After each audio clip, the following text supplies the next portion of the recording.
You're live now. Thank you. Right, one apologies for absence. I think Councillor McCallum's going to be late for the meeting, but I don't have any other apologies. Urgent items, I haven't got any urgent items. 3 declarations of interest. I don't think there's anybody with any declarations of interest. Before we start, I'd just like to thank council staff online for all their support and making this meeting possible. I know earlier today it was thought that we may have to cancel meetings tonight because of the Google outrage, but Hackney Council staff once again have gone the extra mile and made this possible. So I'd like to put on formal record my support for the council staff, especially the computer team, who have made this possible. Let me read it. And sorry. So if you'd like to speak, raise your hand.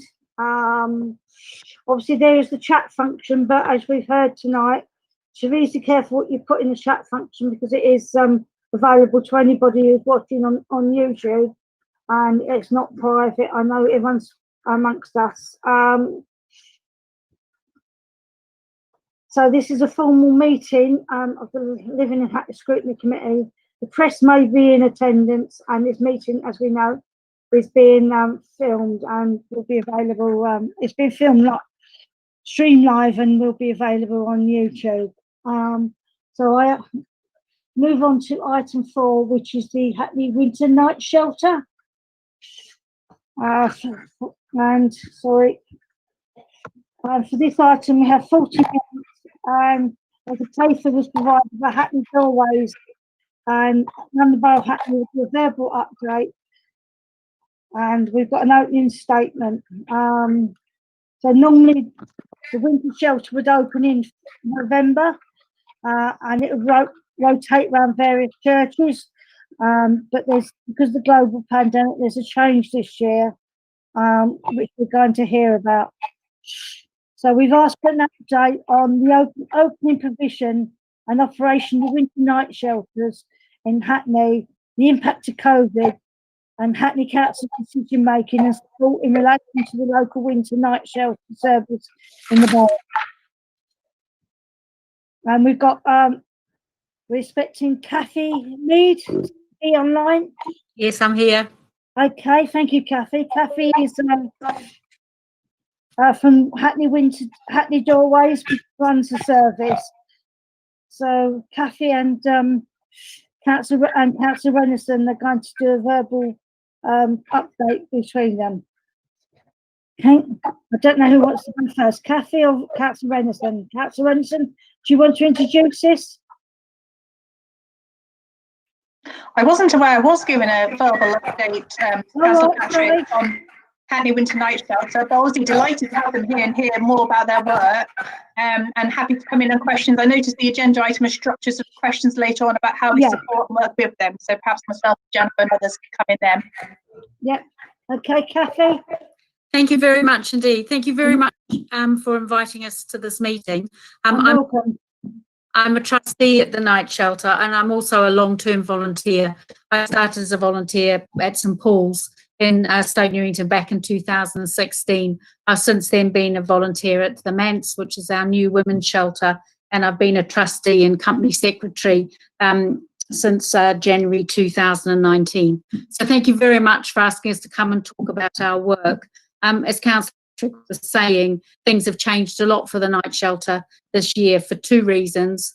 The positive reason is night shelter's new strategy. The depressing reason is, of course, because of COVID. Members will be aware that the shelter's been operating in the borough for 25 years, and historically it's been a roving night shelter. So since it started in its very sort of small beginnings, it was a venture that moved from church to church, hall to hall, every night of the week. So the guests travelled around the borough with their carrying their stuff with them. They were out all day and they came in the evening. So that from November to December, we were able to offer 15 bed spaces, in what we call the autumn night shelter, and then from January through to March we increased to 5. So operating in the winter months, we had it because some of the church halls were not able to take the full number of 25, so we ran a main shelter and a dormitory. And this has been running very successfully, but we reviewed this to see whether or not that model of the roving shelter was really what we needed in the 21st century in terms of the impact on the shelter guests, respect for privacy, because everyone was sleeping in an open plan on camp beds or blow-up mattresses in church halls. So we weren't convinced really that it was appropriate for the 21st century. So we did, and also we were only operating for 5 months of the year. And as you will all know, homelessness isn't something that confines itself to those months, and nor does the bad weather confine itself to those months. So you can get rain and cold in May just as much as you can get rain and cold in November. So this has been a major decision by the night shelter to aim to move to a permanent building and to offer a year-round shelter facility. So this plan was something, in the long term, and then we were scuppered by COVID because the government regulations came out saying that night shelters couldn't operate under their current format, and so we had to think and act on our feet very quickly. And with the assistance of Jennifer's department, we were offered premises that we've got on a short-term lease until February, former council building in Stoke Newington, 67A Stoke Newington High Street. And we've got that, and now owned by, I always forget the name, by Housing, so Shoreditch Housing Association. And we've got that at least until February. And that, ironically, since it was an old a building used for council offices in the days before open plan, it is full of small rooms, each of which we've been able to turn into a bedroom. So we can take a maximum of 13 guests there, which is lower significantly than the normal 25 we have. But on the other hand, if we keep going throughout the whole year, over the year, we will be supporting more than we normally would be during the winter months. So that's a plan. That the building we've risk assessed for COVID. It's completely in line with government guidelines. We're not using volunteers in the same way as we did before. Again, for COVID protection, we've got small teams of volunteers supplementing some short-term temporary staff that we're having there to be there overnight, again to ensure continuity and COVID protection. So that's what's happening with the shelter. And with that, we are looking, our hope is that we will find a permanent venue. So we're looking for somewhere that we can lease or rent long term that will enable us to make this shift to a year-round facility. Alongside that, the other big development has been the opening of the women's night shelter. And for that, again, supported by Hackney Council, we got some startup funding from the Rough Sleeper Initiative to open the women's night shelter for a 1-year pilot. And that we've had in Clapton, in a church leased, in a building leased from the United Reformed Church. We can accommodate up to 9 women in shared rooms who can stay in the hostel, in the shelter for a period of up to 90 days. And the plan there is that gives us much more time to work with the women to move them on into longer term accommodation. So we have a women's advocacy worker who works with the women to sort out everything from immigration problems, access to benefits, and looking at different ways of finding them longer term accommodation. So the women's night shelter too, we managed to keep it going all through the first lockdown. We had to reduce the numbers because the GLA insisted that we had to, the women had to have a room of their own. So we converted the living room into, repurposed it as a bedroom. So we were able to support 5 women all the way through the lockdown using a reduced team of volunteers. So that is now closed for a few weeks at the end of the summer for a clean and getting it tidied up a bit, and has reopened. And at the moment we have 6 women in there. Since November, we have rehoused 3 of those women, which is very good news, and 3 new women have just joined in the last week. In terms of the main night shelter, since we opened in the new premises on the 1st of November, we've been taking 9 single people, mainly men, and of those we have, since the beginning of November, we have rehoused 3. So that's also good news. So that's our service offer. In terms of funding, most of our funding comes from grants from charitable trusts and foundations. We raise a lot of money through the local community. You'll all be familiar with the belter for the shelter at Hackney Empire. The Hackney half, we raised 25,000 through our volunteers and supporters running on the Hackney half. Things like Sing for the Shelter in Vicky Park, which raised 12,000 for us last year. There was I've lost his name now, Jamie X, and his music raised 12,000 for us. So and then alongside that, we've got lots of little projects happening where different shops and organisations will sponsor something for us, and we, raise the odd 200, 300 Christmas carols, etc. So and as far as we're aware, we've never actually applied or received grants from the council, but have managed to sustain ourselves largely through our own activities and through the generosity of the community and local foundations. So I think that's in essence a summary, a very quick run through of the report that Christina, who was our director, who's just recently left, a quick run through of what we're offering at the moment. So because of COVID, we've got single rooms, we've got limitation of the number of people who can be in the dining room at any one time. We have our volunteers working in teams, and we've got procedures in place for everybody or any guest who has any coronavirus symptoms to deal with that. So we keep spare room for somebody to be able to self-isolate, and we've got move-on plans if that proves necessary. Thankfully, to date, we have kept everybody safe from COVID, and we hope they'll be able to continue in the future.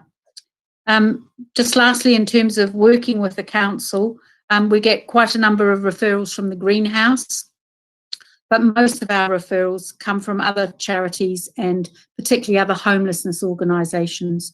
I mean, we're getting a lot of referrals at the moment because quite a number of the usual night shelters aren't opening because they haven't been able to find premises that mean they can shift from being a roving shelter.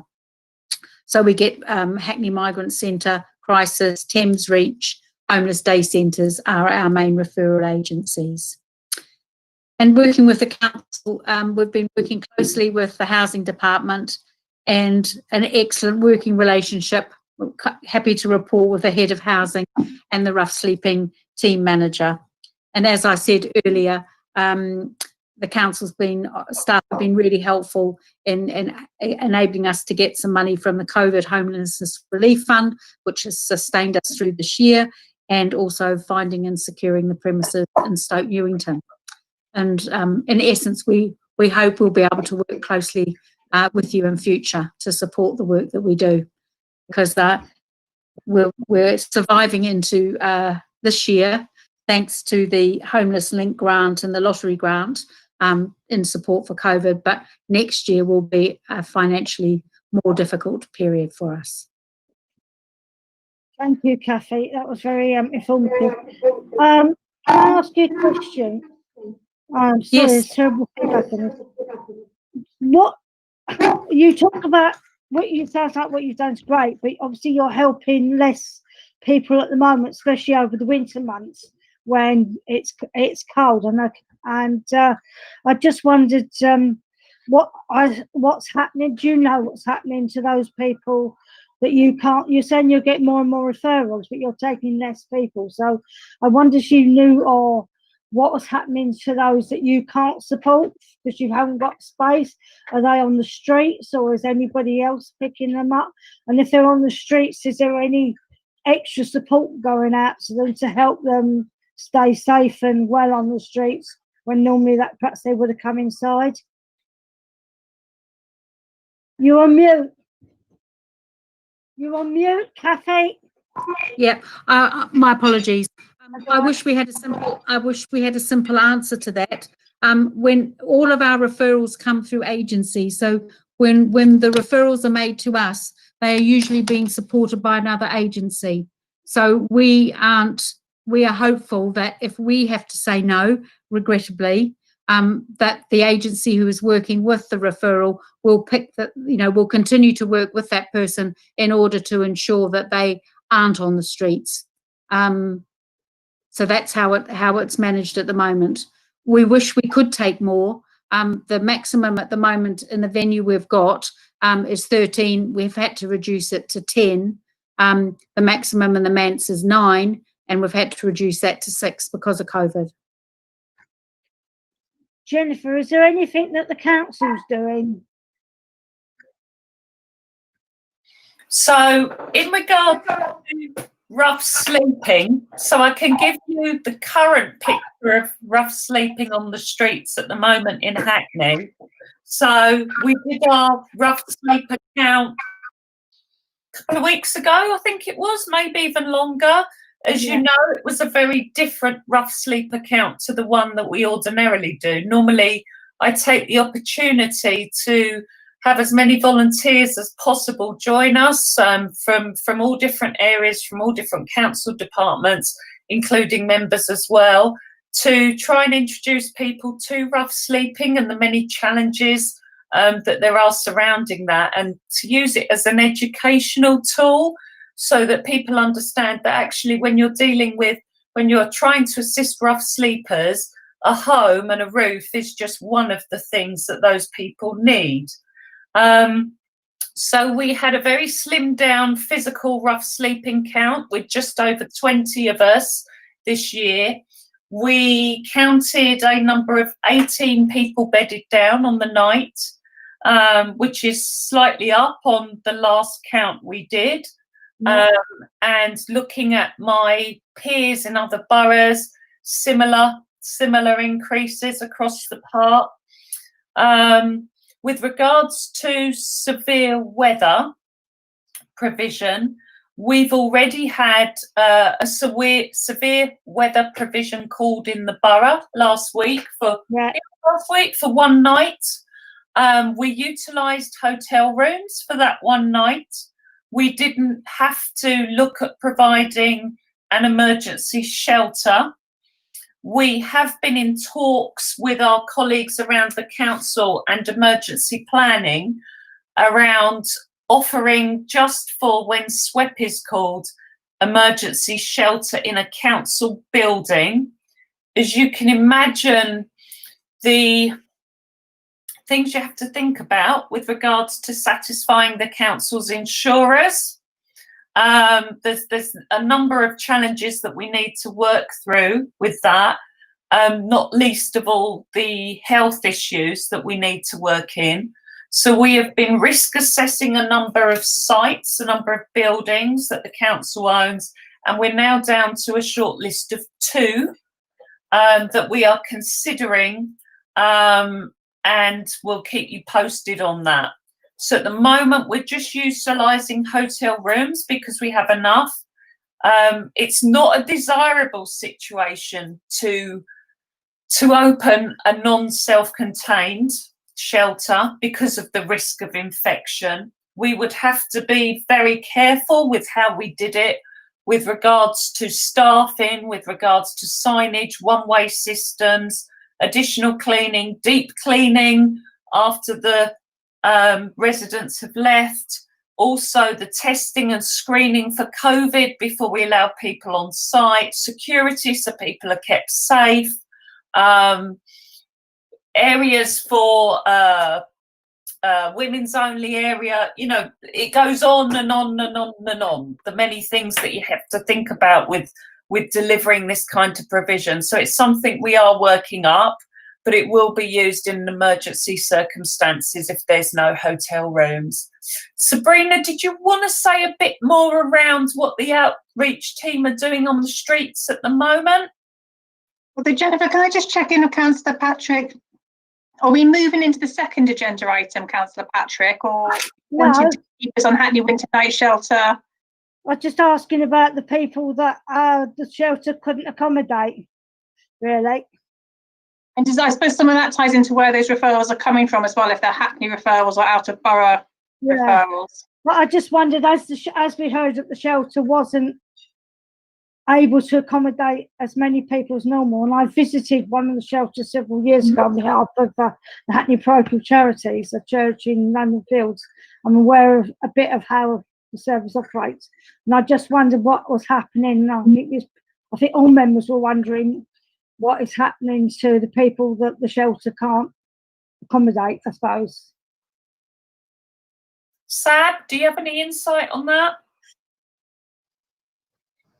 Yes, sorry. So in terms of people the shelter can't accommodate, if they're eligible, if they've got recourse to public funds, we will take their case into the council. We will do the usual things that we would have done anyway, assess them under the HRA, find them, you know, interim, or use something called interim duty, that kind of window of time when we're assessing the case, etc.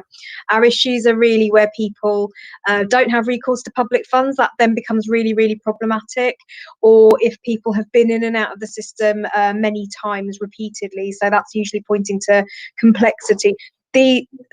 Those two cohorts make up the bulk of who we're seeing, really. So really complex individuals who have been through the system a number of times, and no recourse individuals. And sadly, at the moment, we are caseworking a larger number than we're used to.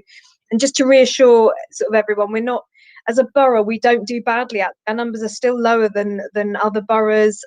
We still do an awful lot of work, but they have been rising. If you think of it as a comparative, they have been rising, and we've had to have outreach workers casework on the streets and make quite challenging, actually, judgment calls around what people, the judgment call that outreach workers have to make, I find unconscionable, because they're having to make a decision around how fit and well someone is to be able to hang on the street for one more night while we work out what to do with them. So it's a really challenging working environment at the minute, but essentially that's what's happening. So for people that we can't find those options for, we're either caseworking on the street or finding hotel rooms for them if we really are worried. And as a last resort, it's A&E. It's you know, using our health partners as wisely as we can.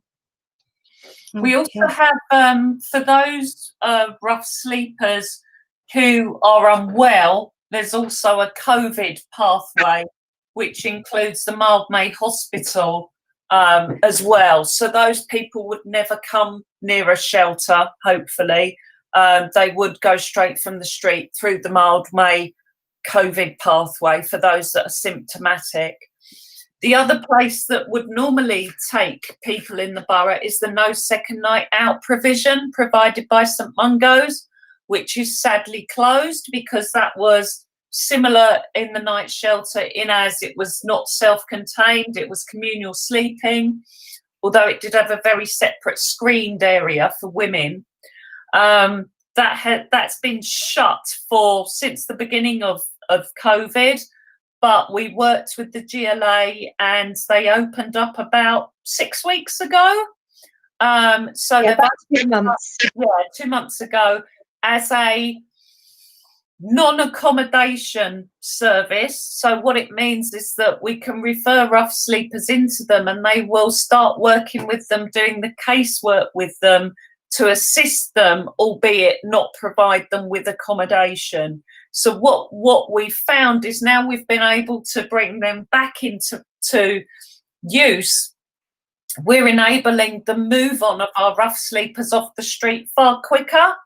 now that they're back up and running, albeit it's not an accommodation service, it's an assistance with getting people back into systems that they've probably fallen out of. So Okay.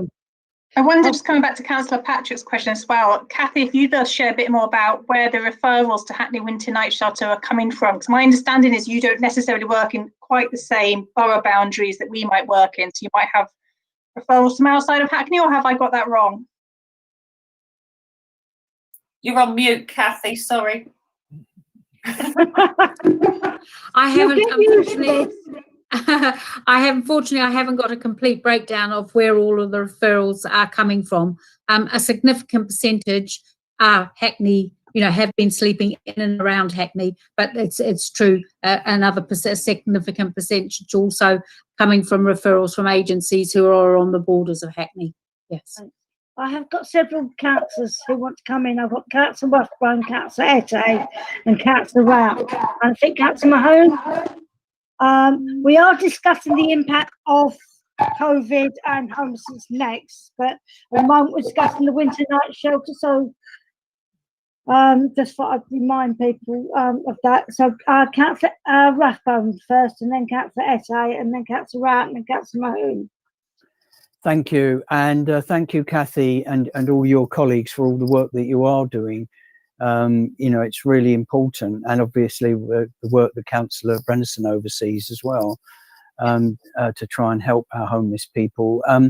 I just a few years ago I was quite involved with the night shelter, and the shelter eventually became a model for all shelters throughout London and elsewhere. One of the secrets of it was the follow-up work, and that funding was sufficient to actually both, so the funding was split so that there was a worker in the evening and another worker in the morning, and sometimes it was the same person, different, but they kept a lot of casework, and a lot of people were helped. It had tremendous outputs. I mean, I think one year over 60 people were helped into temporary accommodation. But how is that going now? Because obviously with COVID, that's a lot more difficult. Well, it's the same. We've got the same system. We have 2 advocacy workers who work intensively with all of the rough sleepers coming through as guests to the night shelter. So they are, at some level, it's sort of easier. We've got 2 sites. So there's somebody, one of the advocacy workers is at the is visiting the women's night shelter at least 3 times a week, and in between time following up on cases. And we have the other main advocacy worker, the lead advocacy worker, based at 67A, the High Road, and so they're there all day, so they can. And because of COVID, and certainly during the lockdown period, although less so at the moment, or may change again with Tier 3, depending on the advice we get, then there's always somebody on site, and the guests are there all day, so it's very easy to do that intensive work and to look for move-ons. Yeah. Okay. Thanks So very much. coming back to the other point, is at least half of the people in both the winter night shelter and the manse are people with no recourse to public funds. Yeah. Okay. Councillor Ette. Thank you, Chair. I just have to thank Katie and everyone for the great work when it comes to rough sleeping. We all know how difficult it is, and there are so many reasons why that leads to rough sleeping with anyone. It could happen to anyone at any time. So it is not a particular, section, because I have worked with rough sleepers myself, homelessness people in the past, and I sincerely understand what it feels, looking at the criteria, looking at what happened, the risk assessment and everything. And that is why it is not one size that fits all, sincerely. It's various reasons, that do occur for people to sleep rough. I'm just concerned with regards to the funding.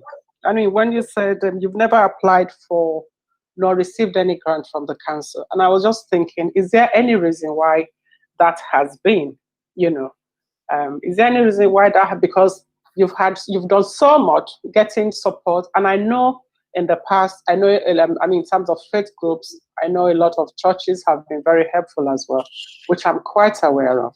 And I must commend in terms of the women's shelter. I was there last year, and I really commend the way everything started and seeing the number of people that you've been able to support to move on. I think is incredible. So I want to know about that. And with regards to the stock meeting space, is that on at the moment? And or is it still pending? When are you likely to move in? And what is the capacity with regards to that? A number of questions there, Councillor.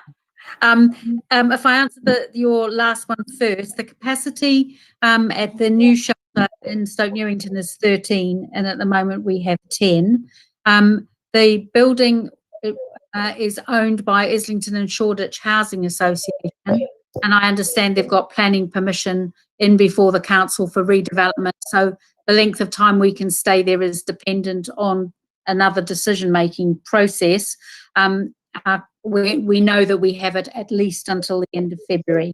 But in the meantime, we're looking for somewhere longer term so that we can address the valid point that Councillor Patrick raised about the number of referrals coming in and the numbers that we can see being quite small. We had hoped we would be able to take more people at the Islington Shoreditch building because it has a huge basement downstairs. So we had hoped we would be able to be responsive, for instance, if there was emergency SWEP housing needed. But unfortunately, we've had a fire assessment done and they said that we cannot use it for sleeping. So we have this huge space, which is fantastic for storage, but unfortunately, we're not allowed to use it for much else. So that was a real disappointment and not something we knew when we initially took the building on. And your question about the women's night, the manse, I'm sorry, it's escaped me. No, I think I commended your efforts when it comes to the women's shelter because I said I was there last year with regards to the opening. But most importantly, is with regards to the funding. Why haven't you been able to get funding from the council?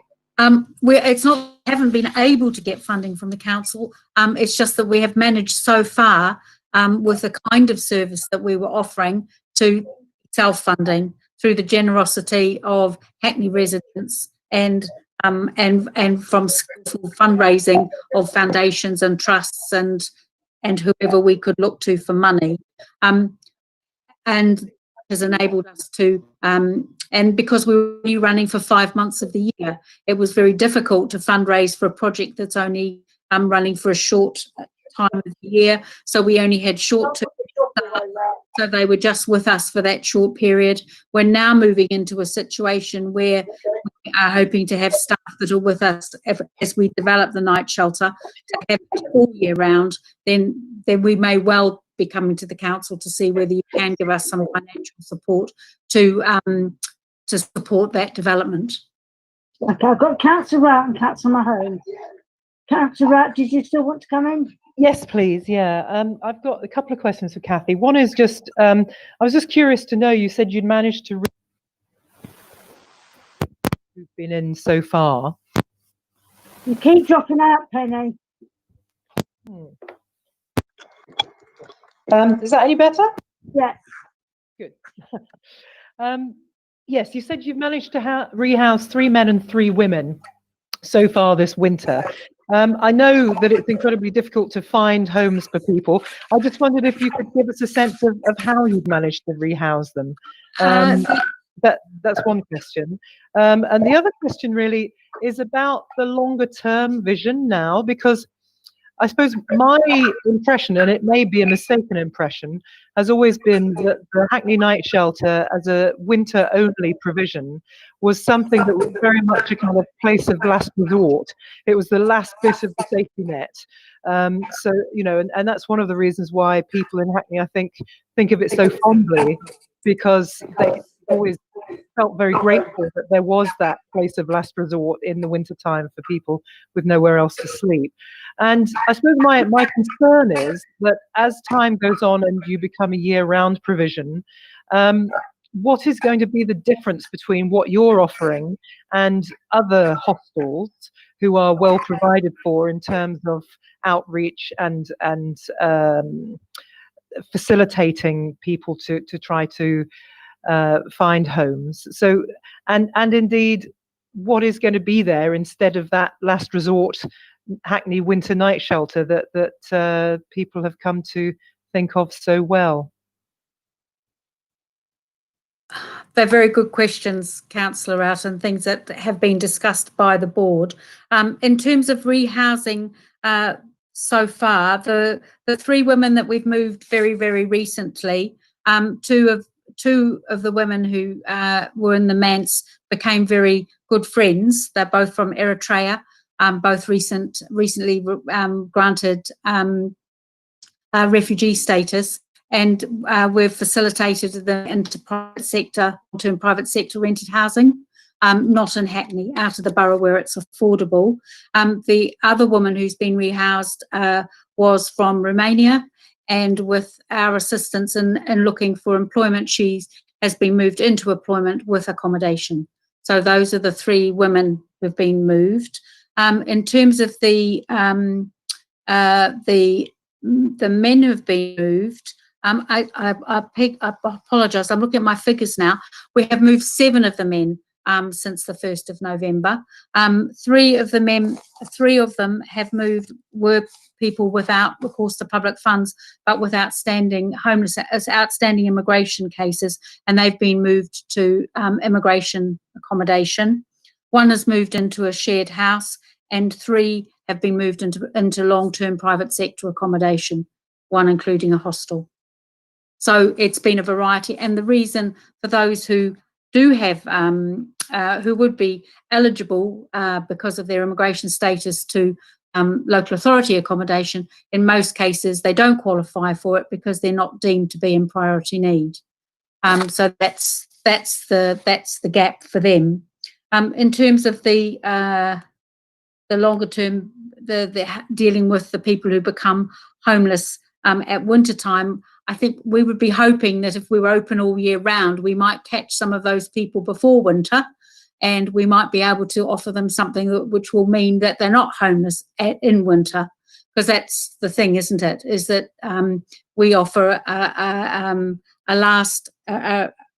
offer of last resort for those worst months. We will still be able to offer that, but we would hope that we'd be able to contribute better to, and a longer term vision for the homeless generally in Hackney. So maybe we can assist with there not being quite such a crisis in those winter months.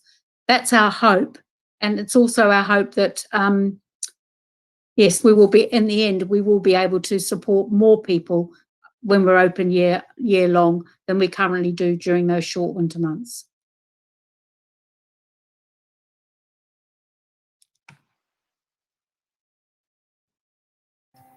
You're on mute, Councillor Patrick.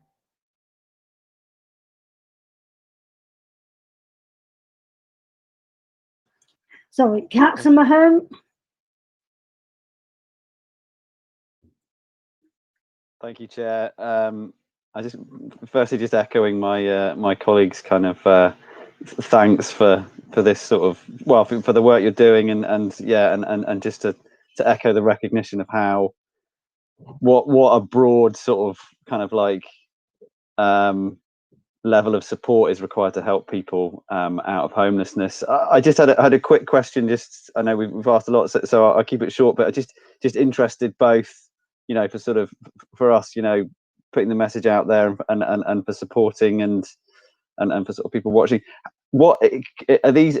Can people walk up and sort of get access to the shelters, or is it referral only? And what are the sort of most common routes for people who are, you know, for homeless and maybe members of the public looking to support people that they want to get access to the shelter? Thank you.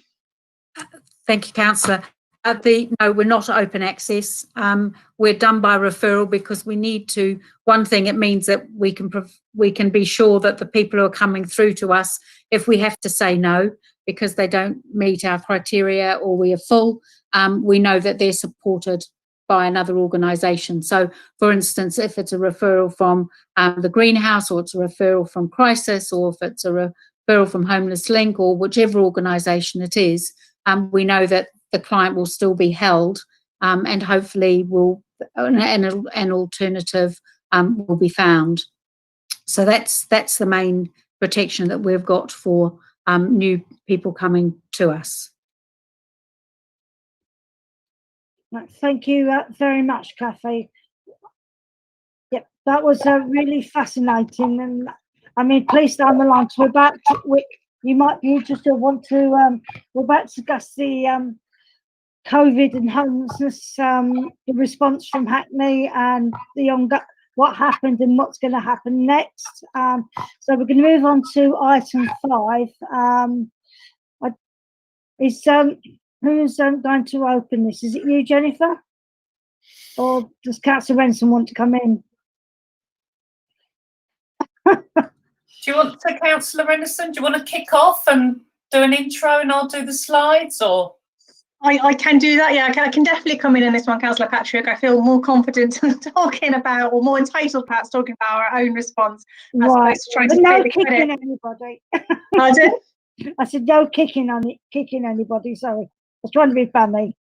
We don't want to take the credit for anything that Hackney Winter Night Shelter does, although just to come back to that quickly, they are, speaking of someone that worked in the charity sector for a number of years, just find them so hugely impressive. Both, it takes a lot as a charity to keep going back, looking at your model, looking at what you're delivering, looking whether you want to change and try new things. There's a lot of charities don't do that, and they're to be congratulated for the fact they're constantly challenging themselves. And likewise, their finance model, again, for the charities I've worked at over the years, actually independently finance themselves like that and build up a base of individual donors, and to build up this events type fundraising and the trusts and grants. It's a huge amount of work. So just, to reiterate, sort of praise has already been channeled in Hackney Winter Night Shelter's direction, just a really impressive organisation. Just in terms of our own response, the team are going to run through a bit of the detail, Councillor Patrick, and I'm happy to come back in on questions further on. But just to start with, massive thanks. I mean, we've got some of the team on the call tonight, but it's been phenomenal, the hours that have been put into supporting our sleepers and our homelessness response during coronavirus, and the amount of effort that individual team members and the team as a whole have put in just makes you incredibly proud to know them and work with them, and to see that everything that they've done, much of it unsung and much of it work that we're all unaware of. So a massive thank you.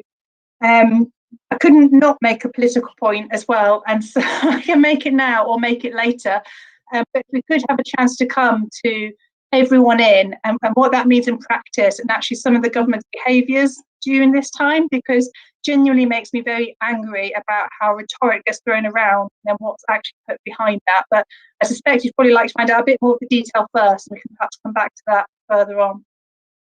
Okay, thank you. Ian, would you be able to present the screen, please?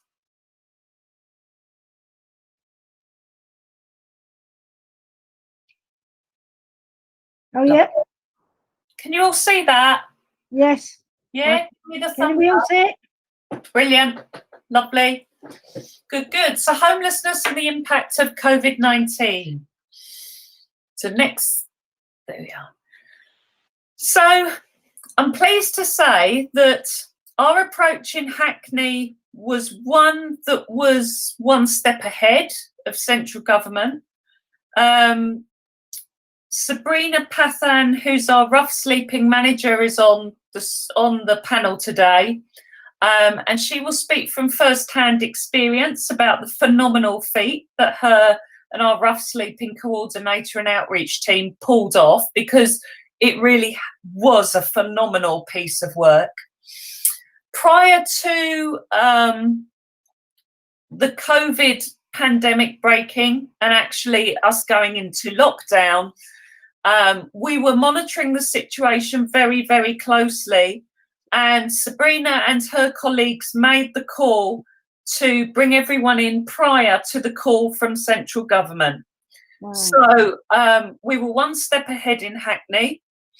Whilst doing this piece of work, particularly around people who were street sleeping, we have been at the same time trying to run as effective a business as usual approach for all our services. Obviously, COVID has meant that the way in which we run our hostels has had to change. So for those 2,000 odd households that we house in temporary accommodation hostels, we have still had our hostel caretakers and our hostel managers going in every single day, providing support, providing additional cleaning to all those residents in temporary accommodation. And we've also had our TA placement team working very closely with adult social care around making sure that those households that are in temporary accommodation who were shielding or particularly vulnerable because of medical issues and conditions were supported as much as possible. And I'm really pleased to say the turnaround times on which the whole service were working were incredibly tight, and quite frankly, they achieved miracles during this period. We've seen a significant increase in inquiries. Throughout the time of COVID, we've seen less inquiries from families with children and far more inquiries from single people. And we think that's to do with support networks and the vulnerable single people that we support having less support networks than those families with children of school age who seem to have more resources to draw upon. Our greenhouse service is still operating, which is our single homeless service, albeit virtually, but it's still working with all single people in need of housing who are at risk of homelessness. Next slide, please, Ian. Thank you. So the COVID work that we did, particularly with rough sleepers, was prioritised and given a high profile. So it was recognised as an area of excellence around a corporate approach to an issue or a problem, which required not just a solution from my service, but also a much wider corporate input. So we've had a corporate team that have been together since day one that consists of my service, Strategic Property Services, Adult Social Care and their commissioners, Public Health, more latterly CCG and Primary Care Input, Community Partnerships, Housing Strategy, Finance, the list goes on and on and on. And what we've managed to achieve together, I can seriously say, is far more than the sum of its parts. We still meet on a weekly basis. We have a long-term programme of work, which is split into short, medium and longer-term work streams, and we report into HMT Gold on a monthly basis. So we are part of the health and care and community support work stream under vulnerable adults. So this is, although it's about rough sleeping, it's about recognising that rough sleeping is not solely a homelessness issue, it is about supporting vulnerable people. So it's more than rough sleeping. Next slide, Ian. Oh, yeah, everybody in. So at this point, I'm going to hand over to Sabrina to talk you through the wonderful feat that she pulled off and the 24-hour days that she was working with her team and how we managed it. And I'll chip in bits and pieces if you need me to, Sab. Thanks, Jen. Yeah, so as Jen said, we'd been watching the situation quite carefully, and prior to government ever, shouting for everyone in, we decided to start booking up hotel rooms just based on a little hunch, which I'm so glad we did, because our neighbouring boroughs then started to look to book them up. But obviously which sounds really awful and a bit sort of sharp elbow, but that's how we had to do it, unfortunately. So we booked up some hotel rooms thinking, well, we're going to need to get people in. At some point, I think we all remembered that actually you can't just put people into hotels without support attached to it. It's unsafe, and it's not a nice environment for people. So we found one really large setting, which some of you will be aware of, the in Pembury and Central Park hotel sort of complex in Finsbury Park. Booked up those 2 settings and decided actually let's pop some support in, partly because of the safety, but also partly because it's good practice. We actually want to look after people, and these are individuals who often we will make offers to and they will turn them down for various reasons that make perfect sense to them and actually to me, to be fair, but for whatever reason they reject offers. So we thought, well, actually you've got to come in now. It's you know, in legislation, let's bring you in, let's do some positive work with you. So at this stage we thought, okay, we've got a building, we need to find some support, we can get people in. So that the getting people in took a bit of time, but we managed to do it. I think within about a week we managed to find all of our really prolific sort of famous face rough sleepers and a number of other individuals who were sort of vulnerably housed and were sort of popping out. So we managed to find the setting. The next issue was staffing.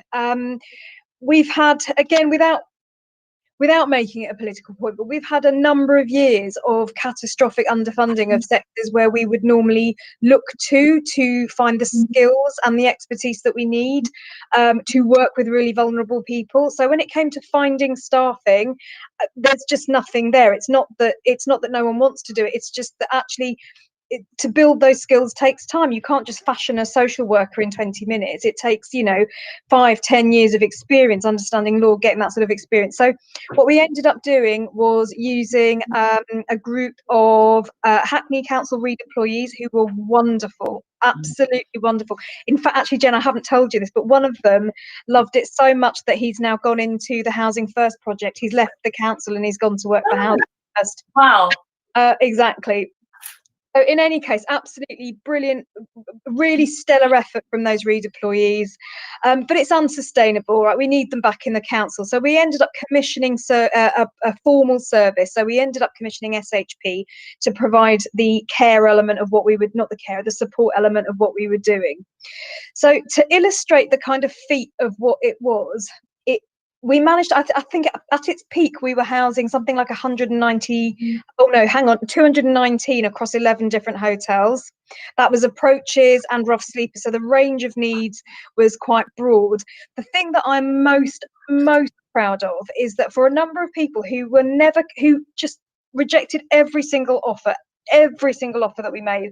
Would you like to come into supported accommodation? No, I don't like it. Do you want to come in for an assessment? No, I don't want to. Do you want to do this? Do you want to do that? No, I don't want to. Perfectly valid reasons, but didn't want to. We got them in, and which was shocking enough in and of itself. And I remember thinking, I'll give this 2 weeks and let's just see what happens. The vast majority of them did stay in for an awfully long time, and at least 4 of them, colleagues who know these individuals said to me, they look markedly different, they sound different. One lady had terrible psoriasis on her arms, really uncontrolled, unmanaged, never went into health services, and we managed to get her to actually just apply cream to her arms. And I remember, and I know you're not meant to touch, but I remember actually saying, oh my gosh, we used to call her Lady T. Lady T, your arm is like a baby's arm. It was so smooth. She's been a very challenging individual at times to work with. She's often quite vocal about how much she loathes us, but she was in and she was creaming her arms and she slept in a bed, and then was, you know, really waxing lyrical about how great beds were. Well, I could have told you that.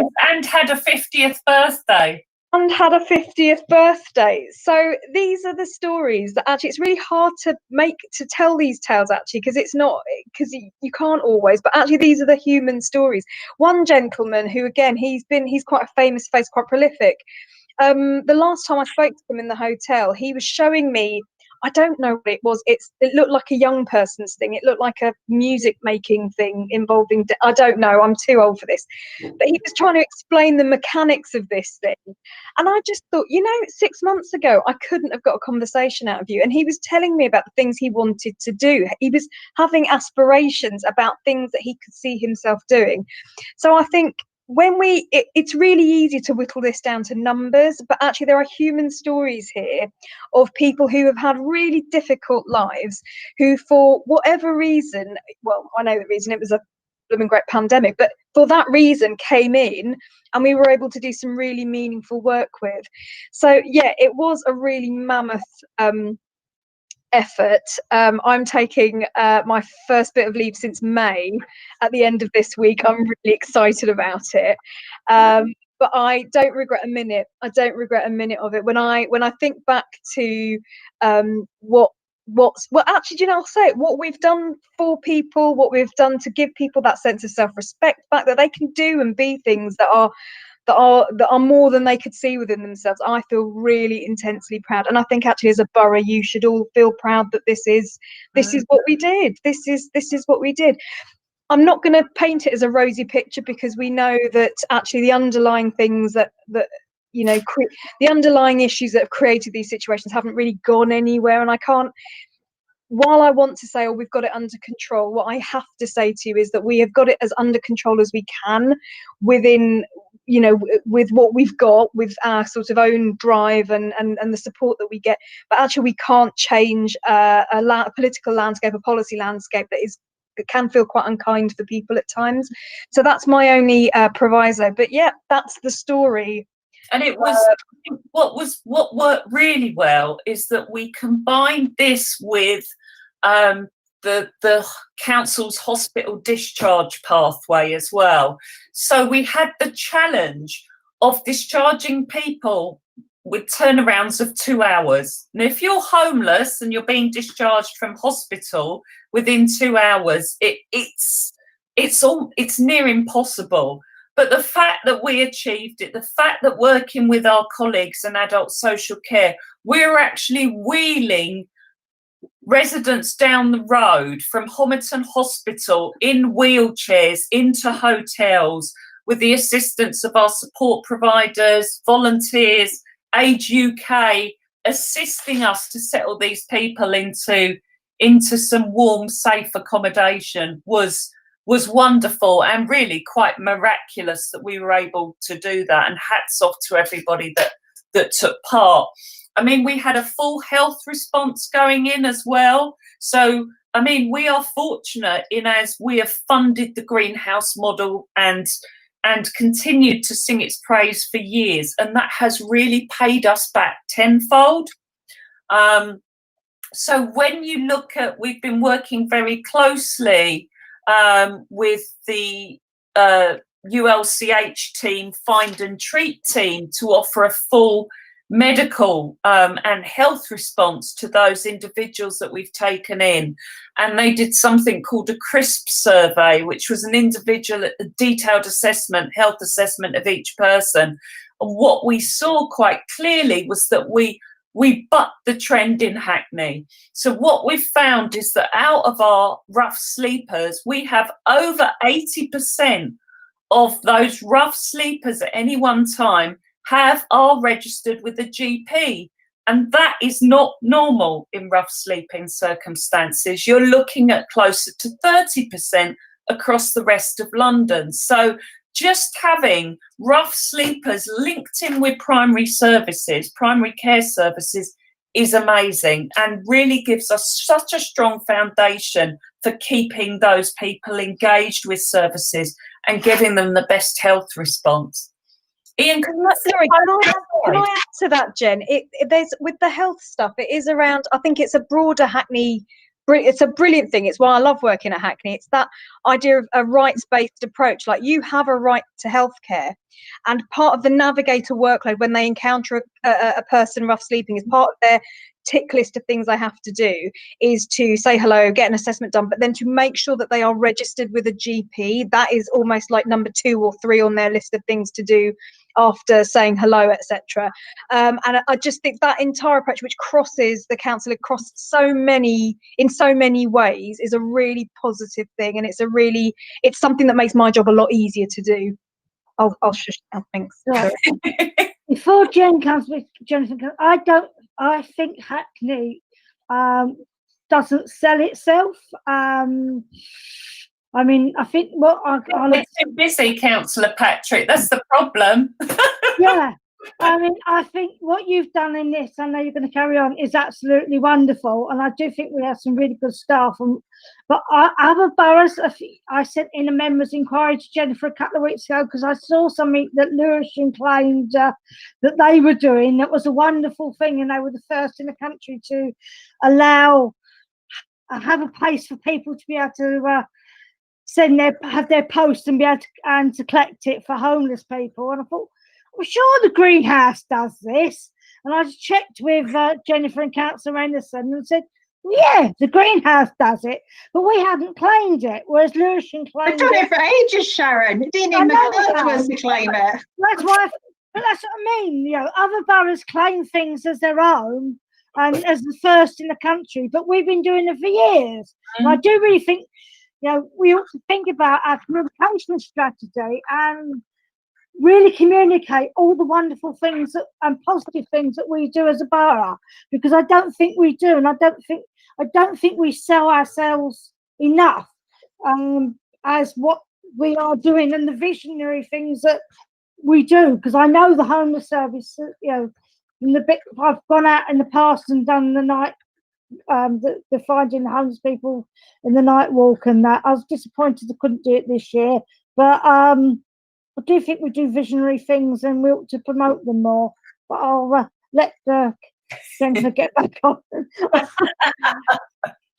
Thanks, Councillor Patrick. So this was a slide that we got from our colleagues in public health. So Maggie, bless her, it feels like she works for me now rather than in public health. But I think probably that's a way of showing how joined at the hip we all now are, because for us, rough sleeping is very much a symptom of poor health.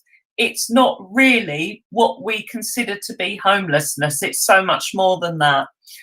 So this was a slide that talked very much around what we've managed to achieve in Hackney, prevented, possible, and then if we'd gone to no second wave, but from a health point of view. Ian, can we move on?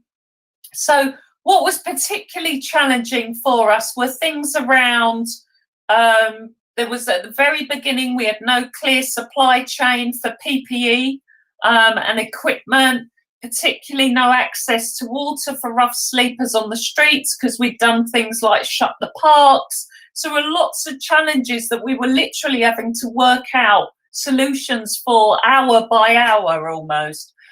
Sabrina and her team were doing cohorting. So obviously we had our rough sleepers all had varying levels of need.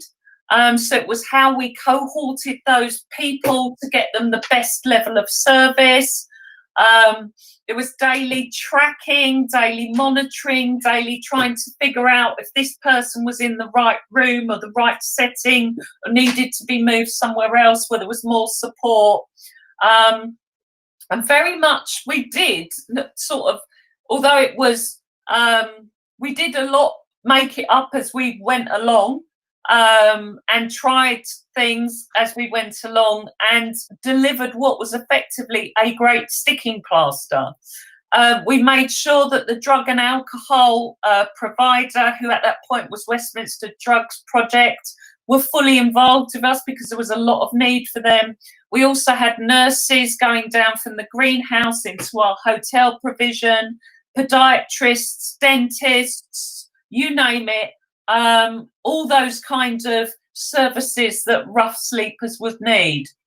Data sharing was a big issue for us that we overcame with some help, and also just trying to, the logistics of all the health people that was coming in, bloodborne virus screening, airborne virus screening, how you did it on site, how you got the individuals there, you know, how you got people to engage with those processes were really quite challenging. But so it was a massive piece of work that has now become less of an emergency and has calmed down slightly. Ian? So in for good. So we moved to a in for good phase, which is as things started to slowly return to a new normal, and we found that the rental market started to bounce back quite quickly, the private rented sector market. So landlords were quite quick to bounce back with offers of accommodation and also carrying out virtual viewings once the first lockdown had ended in July. So we were able to start moving those with lower needs on and finding them properties in the private rented sector. So when we started this at the height of it, we were housing 219 individuals. As of the end of last week, we were down to 80 individuals. So we have housed an awful lot of people, I'm really pleased to say. The majority of the 80 that we have left are those who have very high levels of support required, and will probably need supported accommodation rather than general needs housing. So what we have found is that for a small number of those, around between 10 and 15, they are what we would call our very, very, very high support needs individuals. And what we have found is that there is currently no supported accommodation scheme in the borough that caters for the level of support they need. So even our highest need support schemes don't have the wraparound support or the expertise that these individuals require. So that is a gap we identified fairly quickly, and we bid for money from MHCLG and GLA to develop a scheme of our own with that.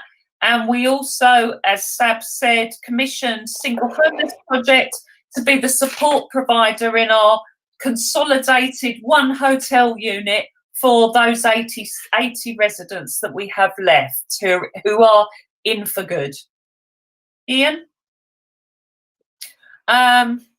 So as it says here on the slide, there are no shortcuts with this client group. Gaining people's trust, working towards what are small steps but large goals takes a long, long time. It takes long-term investment and funding, and we've had great input from our health partners and social care colleagues.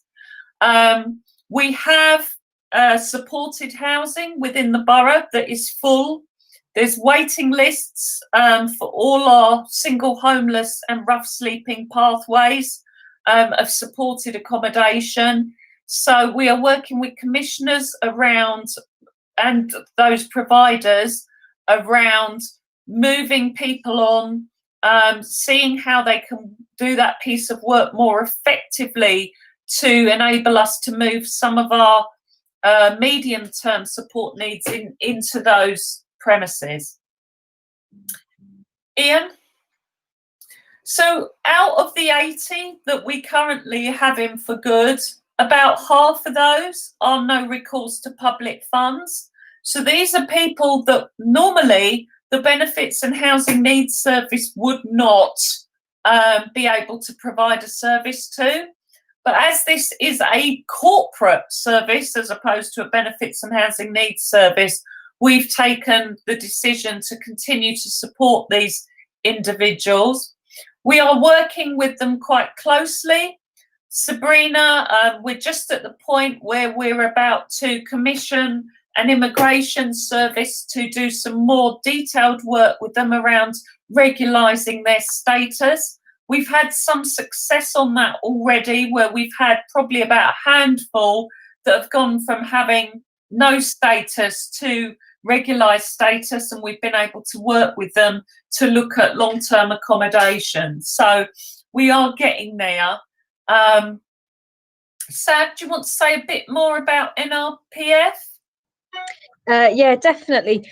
NRPF numbers in the borough. So as Jen rightfully points out, you wouldn't normally see them within statute services, but we do see them within rough sleeping services, because if you have no other options, that's where you end up.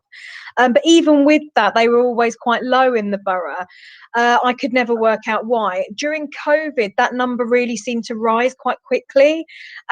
We think because of the slowing down of hospitality and construction, and we think a lot of the informal living arrangements were falling apart. So that's why we were seeing a lot more people heading out and ending up rough sleeping. There is, that we are limited in what we can do, in what the law will permit us to do.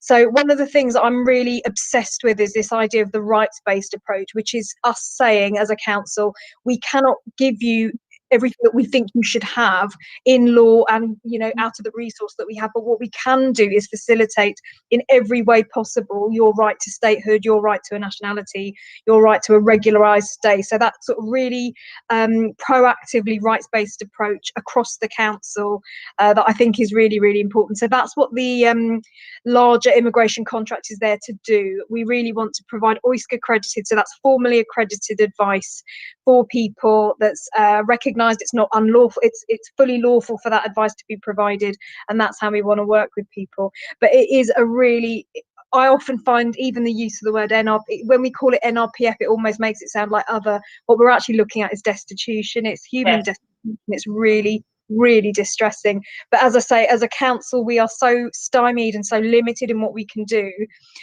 That contract is the best thing I could think to do, because it's proactive, it's honouring of people's right to statehood.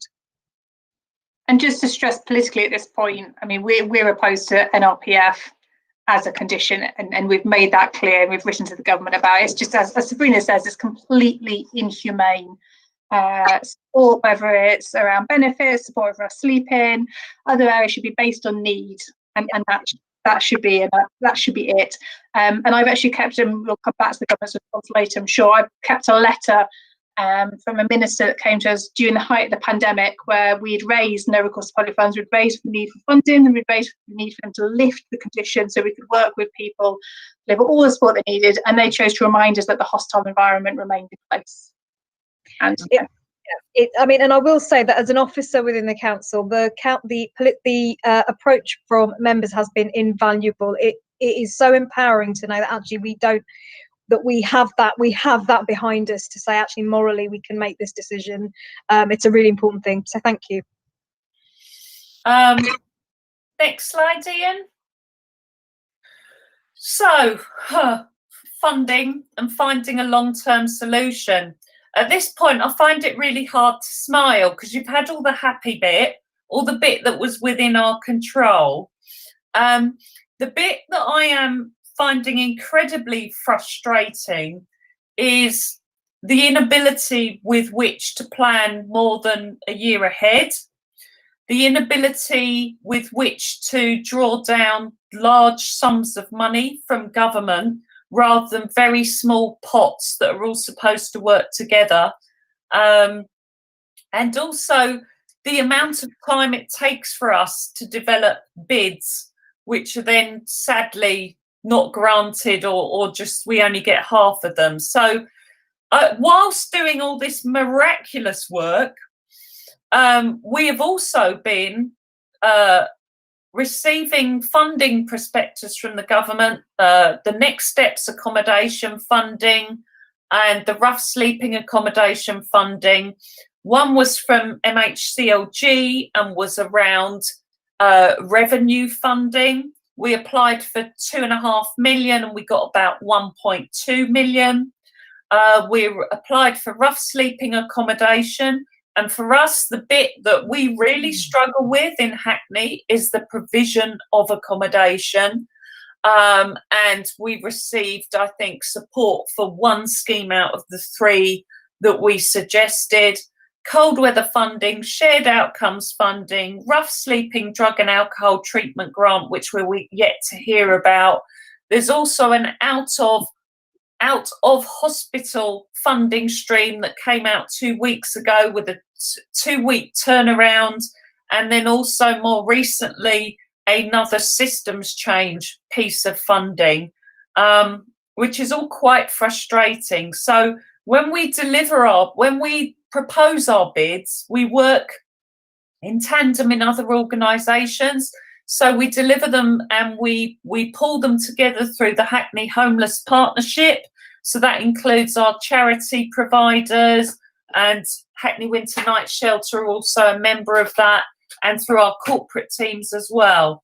So as part of our successful bids, we've received 2.2 million from the GLA to help fund the leasing and refurbishment of 2 hotels, where we work very closely. We have a very good relationship with this provider who currently provide us with temporary accommodation, who has 2 hotels that are ripe for refurbishment that are not in use, and we've been able to work with them to deliver a spec on that, and they are starting at risk to themselves at the moment. So we're doing really well with delivering schemes that will provide for this longer term piece of work.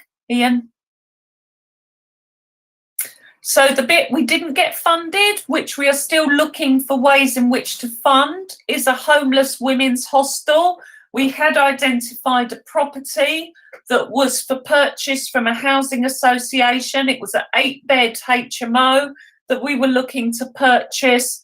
We were able to deliver half of that funding and capital with the GLA to fund the other half and the support provision, but they declined. So we are now looking for future funding prospectus to try and still deliver that. Albeit that property's gone, we hope to find another. We also weren't given the money for buying back ex-council properties. So sadly, we had housing associations that were looking to offload their properties, and we were hoping to use that funding to buy them back. But again, the GLA didn't think that was feasible. So we are still looking at those kinds of solutions, and we're waiting for government funding streams, and we will keep asking for that money. Ian? So for this financial year alone, the cost of everyone in and in for good for the rough sleepers and the hotel accommodation is in excess of 3.2 million. We've had some revenue funding in from the bids we've made, but also we can claim some of that back through housing benefit. So we're looking at potentially a net cost of about £1 million from this whole exercise, which compared to where we thought we were in the early days of financial forecast is quite a nice position to be in, because we were forecasting a lot more than that. We did a very large piece of work with the London School of Economics, commissioned by London councils. There were, I think, 12 of us, 8 of us boroughs that participated in that, in a deep dive piece of research there.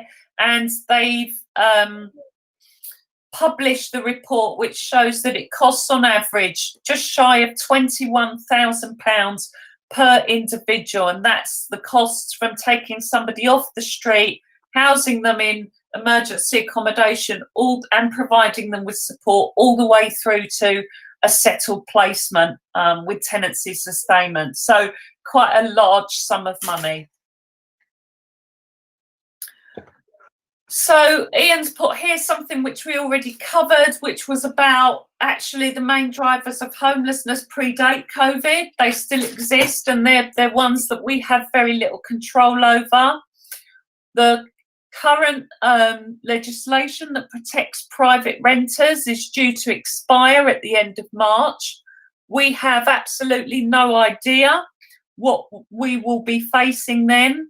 There are various reports that have come out from different organisations about the percentage of private renters and social renters that are in arrears being as high, being between 60 and 80%. But I haven't seen a regional figure for that. And as a Hackney figure, we have absolutely no idea of that. So we don't know what is coming down the pipe in terms of homelessness next year. What we do know is that we need to be ready for it. So we have been making sure that our service is as robust and resilient as possible. We know that there's been a large impact on unemployment in the borough. We know that there have been huge amounts of new claims made for universal credit. So we do know that there is something coming down the pipe. And I know at the moment there are calls from the sector for the government to keep the higher amounts they're paying under universal credit rather than return to the low amounts that they were paying pre-COVID. And Brexit, of course, Brexit. So as yet, there's also uncertainty as to the impact on that. with regards around homelessness, but we'll keep you posted on that. Ian? Oh, was that it? Oh, right, okay. Yeah. Key asks going forward.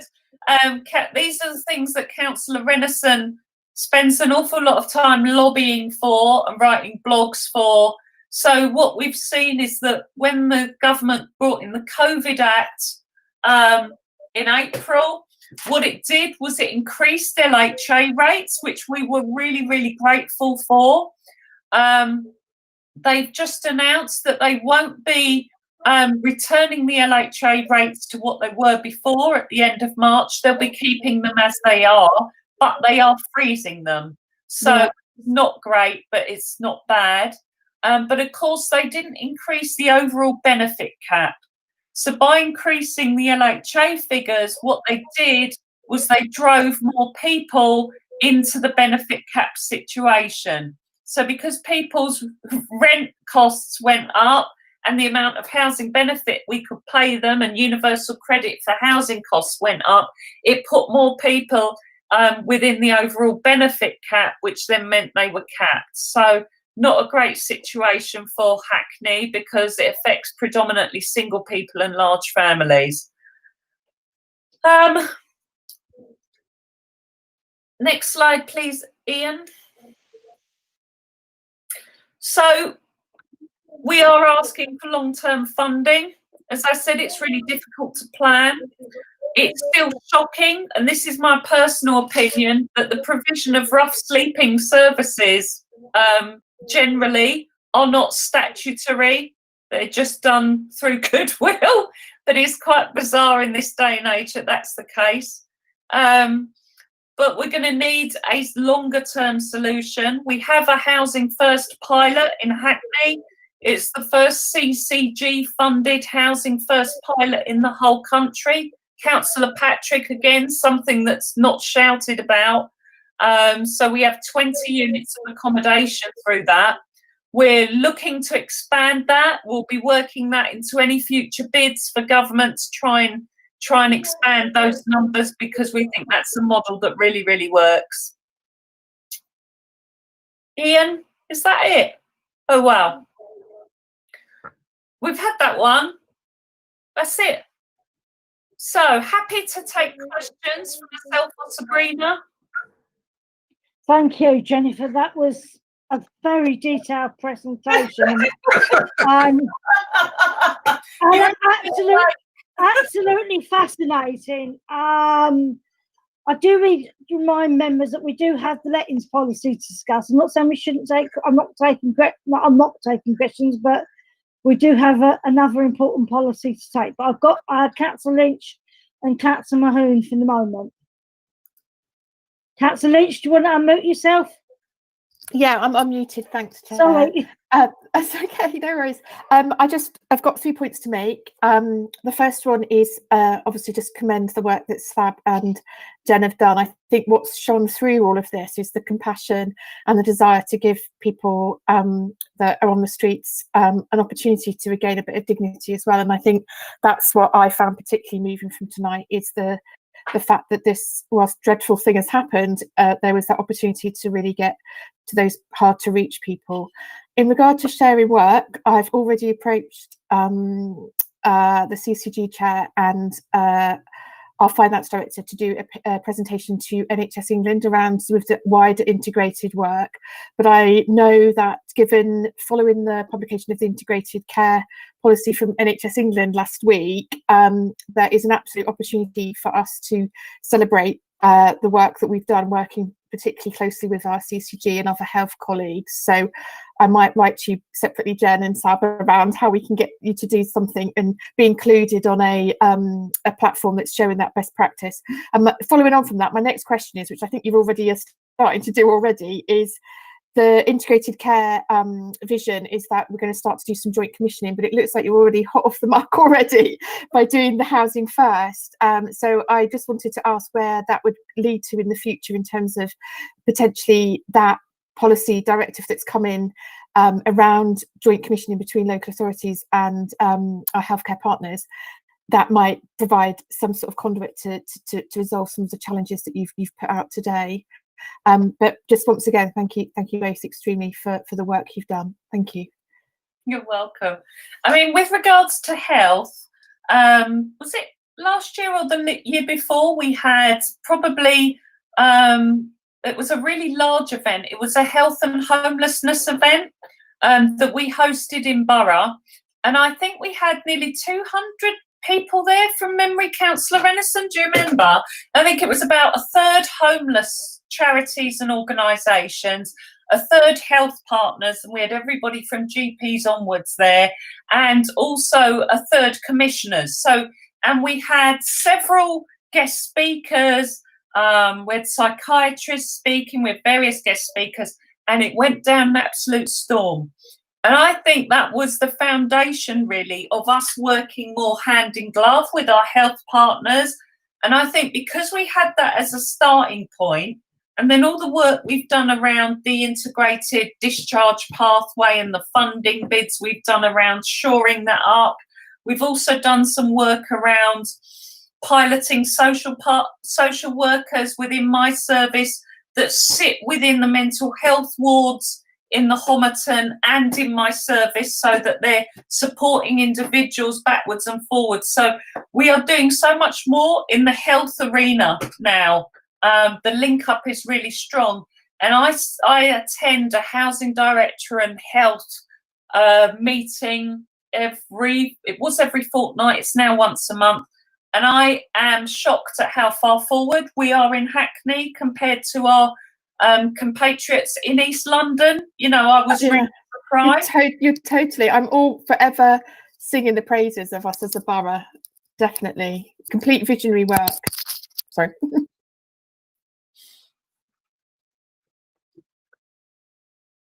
Who's next? Councillor, is it Councillor McMahon? I don't know if Councillor. Yes, it was me. Yeah. Oh, have we got? Sorry, Chair. I'm jumping in. That's right, Anthony.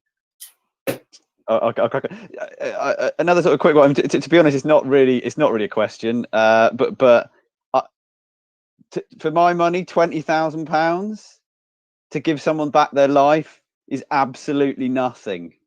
Like you're saying, it takes £20,000 to take someone who is homeless on the streets of what, the 6th or 7th after Boris is finished with this, probably the 15th richest country in the world, but that's another matter. And taking that in parallel with, you know, the Declaration of Human Rights, it's Article 25 that we all have the right to shelter. It strikes me that along with all the other amazing things that this work has proven that we're capable of delivering within Hackney, what it's also proven is actually, as a nation, how little it's going to take for us to abolish homelessness. And then furthermore, what your work also proves, that it's not just about the shelter itself, it's about the health, like physical and mental, of those people, and then also giving them the space, about that gentleman that you or was it Sab mentioned, the space to start dreaming about like what they'll do with their life onwards. So it's not a question, it's just a congratulations to you all for the work you've done, and just, you know, and to echo our colleagues' sort of comments about communicating our work to the country, and to sort of echo the sort of the lobbying of central government and the calling to account for their systematic failure to support the most vulnerable people in our country. That's all, really. Thank you. Thank you. Sure, is this moment I could have my rant if I'm very quick? Yeah. Yeah. It's two things that come together. One, the sort of sharing what we do, and it ties into my frustrations with perceptions of everyone in. So when it comes to sharing what we do, the number of conversations I have where you're trying to broaden the understanding of the complexity of outreach work and everything we do here in Hackney, and people just come right back to that it's just about a bed. It's just about a bed and that's it. Can you not just offer a bed? Why haven't you offered a bed? And it's I won't name names of the different circles and rooms I've had these conversations in, but you always get it back. And what some poor journalist was doing an international piece the other day and made the mistake of sending me an email asking for my thoughts on everyone in, and I think I was just a bit tired. And Jennifer loved it because it was really direct. But it was just that people are somehow congratulating themselves that they've ended rough sleeping with a response that was based from the government's end. So overwhelmingly just on, we want as many rooms as we can. We won't fully fund you to do it.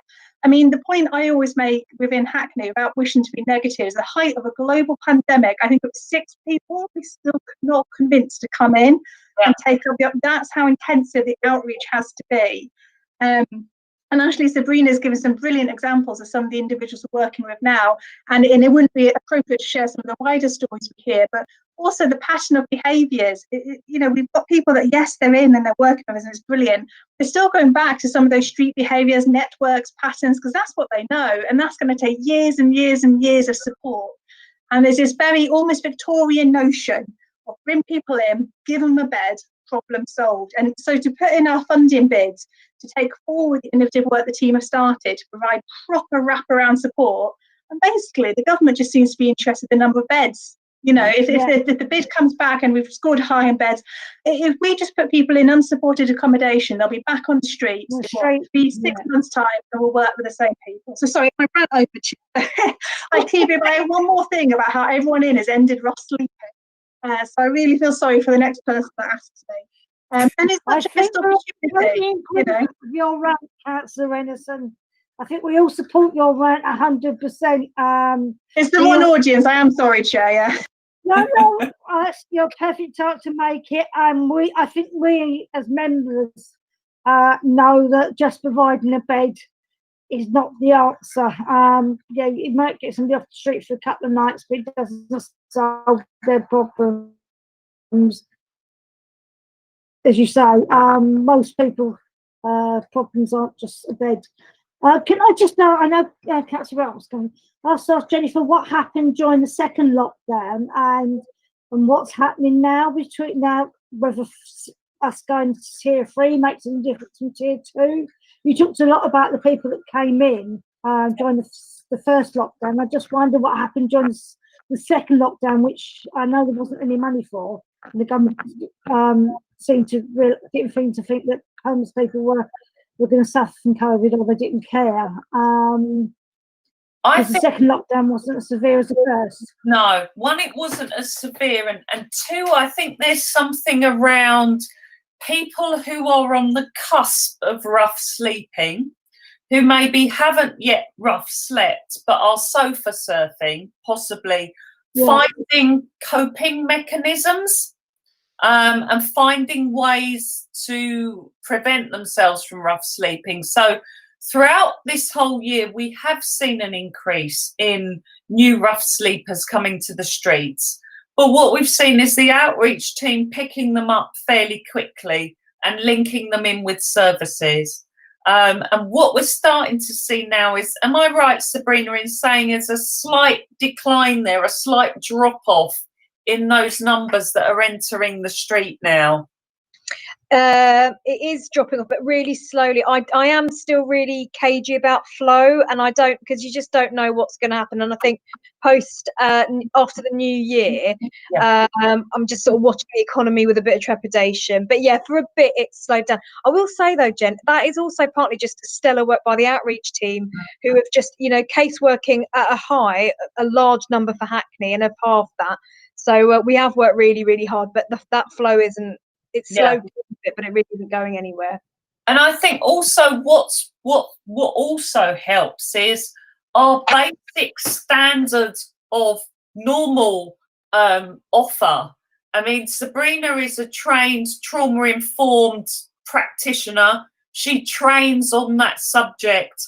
We are now having all our benefits and housing needs staff trained in trauma-informed practice. So actually what you're seeing is a raising of a standard offer.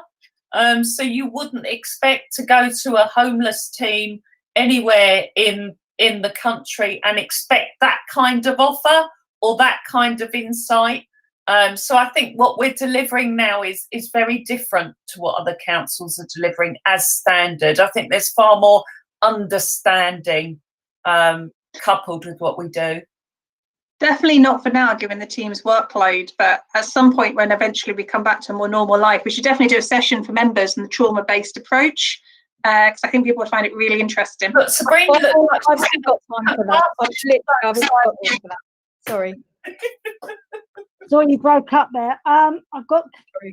Could you perhaps put in the chat someone how people can report, because I've reported people to StreetLink, and I don't know whether StreetLink is picking up because I never hear back.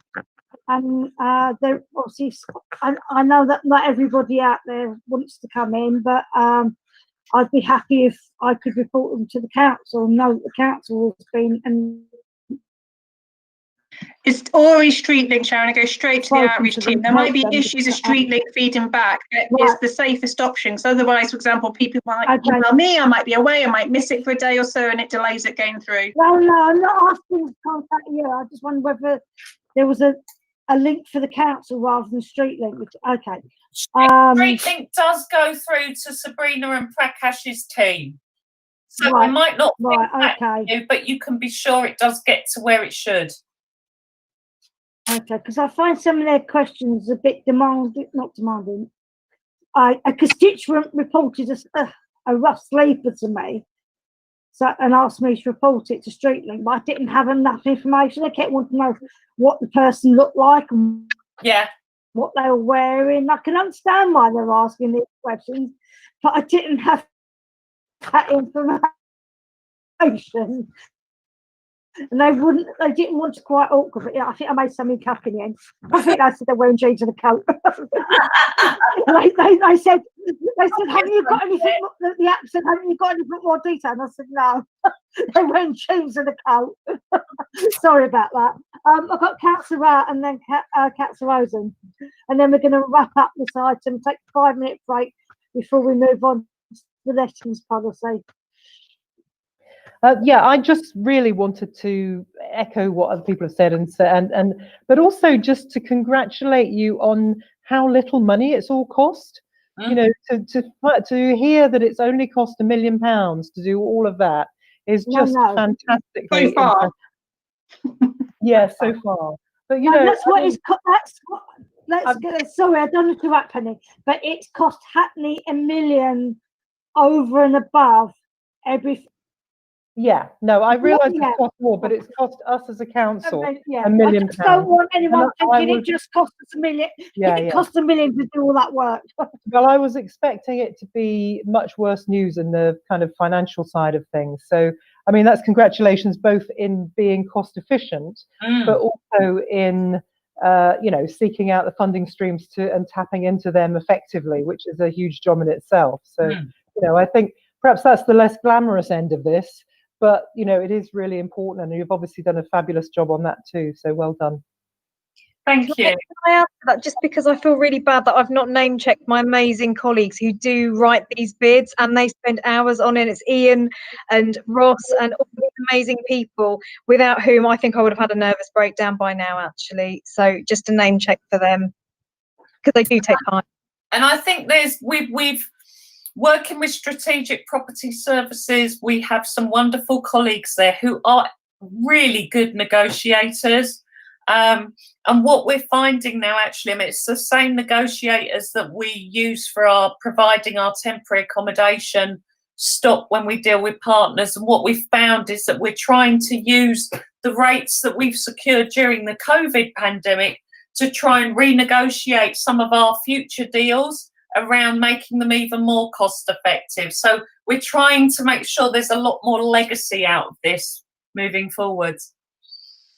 Okay, I've got the last question to Councillor Ozen. Although, Chair, just before you take us into a break, Councillor Etty, I don't know if that's an old hand, but yeah, I think I'd seen a hand up over there. All right, sorry, I've got Councillor Etty and Councillor Ozen. Thank you, Chair. I won't take much of anyone's time. Honestly, it's a huge work, and I just have to say a big thank you to the whole team. And I want to echo this. One of our action moving forward from this evening, we must be able to use a loudspeaker to tell people what we are doing in Hackney and what we have achieved. What we have achieved with everyone working in partnership with everything that you have done. This is something that will take charities 6 months, 1 year 2 years down the line with the support. I have worked in homeless units, so I know what I'm talking about. It will take 2 years of support, but you have achieved this within a very short period. And no doubt it's worked within the partnership that we have worked with. And I just want to commend everyone in the team, those that are here, those that are not here. Please extend our gratitude to everyone. And to Sabrina, a quick one. Everyone in the lessons that we have learned from there, how do we take that forward? And another question to Jennifer or Rebecca. In January now, we've had the latest Home Office brutal, like you rightly said, saying that from January, foreign rough sleepers will be removed. And we have from your report 33 non-EU nationals and 7 EU nationals. So what happens from there? The fact that it's on no fund, no refund to public funds. And with regards to, the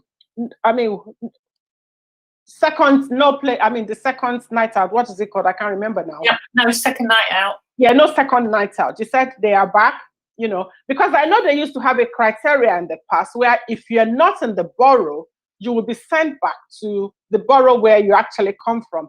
I just want to know if that criteria is still on and how we can still continue to work with them. Seriously. And last one, we have commissioned to SHP and we have St. Mungo's at the moment in the borough. So I'm thinking, why didn't we go with St. Mungo's? Is it that we're getting much more value with SHP or something that we've been able to do the commissioning? Those are my questions, but all in all, you've done a fantastic job and thank you.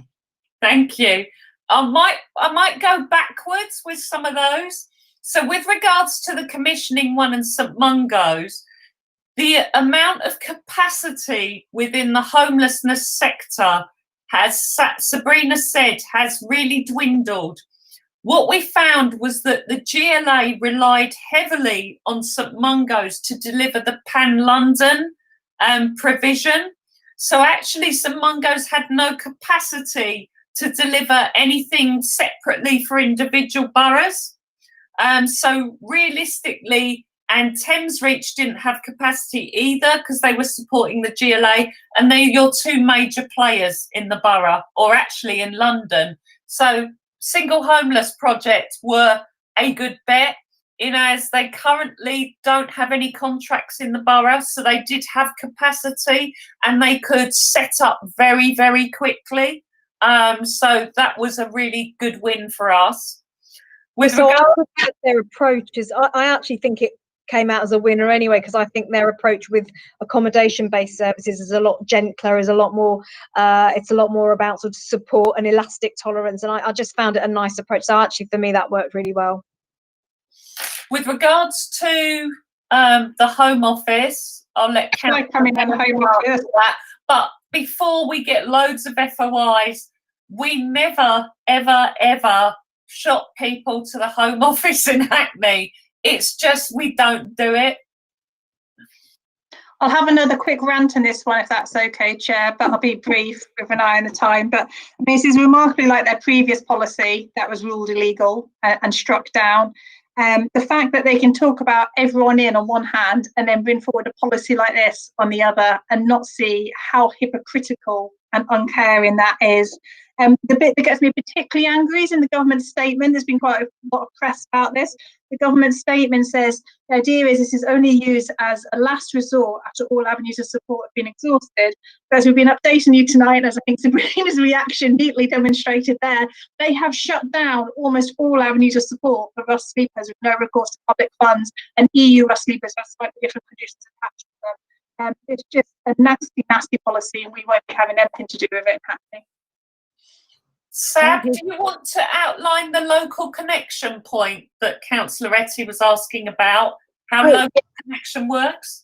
Oh, right. So with NSNO, we found it's actually been quite useful for us. The criteria that they brought back that we struggled with a bit, but to be honest, they have to have it, is around the number of nights you've been rough sleeping. So if you've been rough sleeping for a second night, your referral to them expires, if you like. So it's got to be just that one night. But in terms of addressing the local connection, yeah, they will. If you look at it as a more positive thing, as in we want to find a legal solution for people. So we want them to be supported back into a borough where they've actually got options. So for that purpose, NSNO has been absolutely fantastic, because it means that the work that, say, Prakash, who is the rough sleeping lead, he would normally be doing all of the donkey work to work out where someone's local connection is, and then carrying out I think it's a 189 referral or 19 whatever referral into the other borough. He doesn't have to do that. He can just refer into NSNO. They do all of that. So it means that we're finding the best, most legal options for people. So yeah, that's how that, I think it's worked quite well. Thank you. And in terms of from everyone in, I actually think that in a year's time it'll become a lot clearer. But one of my real thoughts about it was actually how important community is. Loads of those people that we brought in seemed to find it was almost like a holiday camp in that hotel. Sometimes people were with the people that they knew on the street. So no one's ever, I think people should start thinking about, people sort of in other organisations should start thinking about how we have a look and research what actually happened in these hotels. But I remember an evening thinking, it feels like a holiday camp, but in the nicest possible way. People felt comfortable, they were laughing, they were in the company of people that they cared about, that cared about them. In weird ways, I fully agree, but I found that a really interesting thing. So I don't know what that's going to mean in the future, but I think there's something about the human motivators to where you find and select your home very, very important and interesting. And with regards to learning those lessons, there's a piece of we've been approached by Cardiff University, who are doing a piece of research around following those people who were taken into COVID hotels and tracking them through their onward settled accommodation journey. And we'll be releasing reports at 3, 6 and 12 months publicly, although anonymised, and we are one of the research sites for that in Hackney, so we'll get some very real learning out of it. Okay, I've got one last question from Councillor Rosen, if he's there. Hi, Chair. First of all, I'd like to thanks to Jennifer and Sabrina and their team achieving the great work for Hackney. I congratulate them. And about rough sleeping, it is not only the, of course, local issue. It's not only the issue in Hackney. It's also issue in another boroughs in London, London-wide issue. And then the number of the rough sleepers are increasing every year more and more, as far as we can see from the stats. And then what we are doing to achieve better work and minimize the rough sleepers number, to work with the other councils, what do we do? What can be done? Also, is there any research and improved research about why is rough sleeping increasing? Thank you. So a lot of the work we're doing now is hand in glove with City of London, because we have a shared health trust. So City and London's numbers are large, and they've increased quite a lot. Compared to all of our neighbouring boroughs, our increase has been quite small compared to most of them, which is good news for us, and I think it's tantamount to the work that the team have been doing on the streets.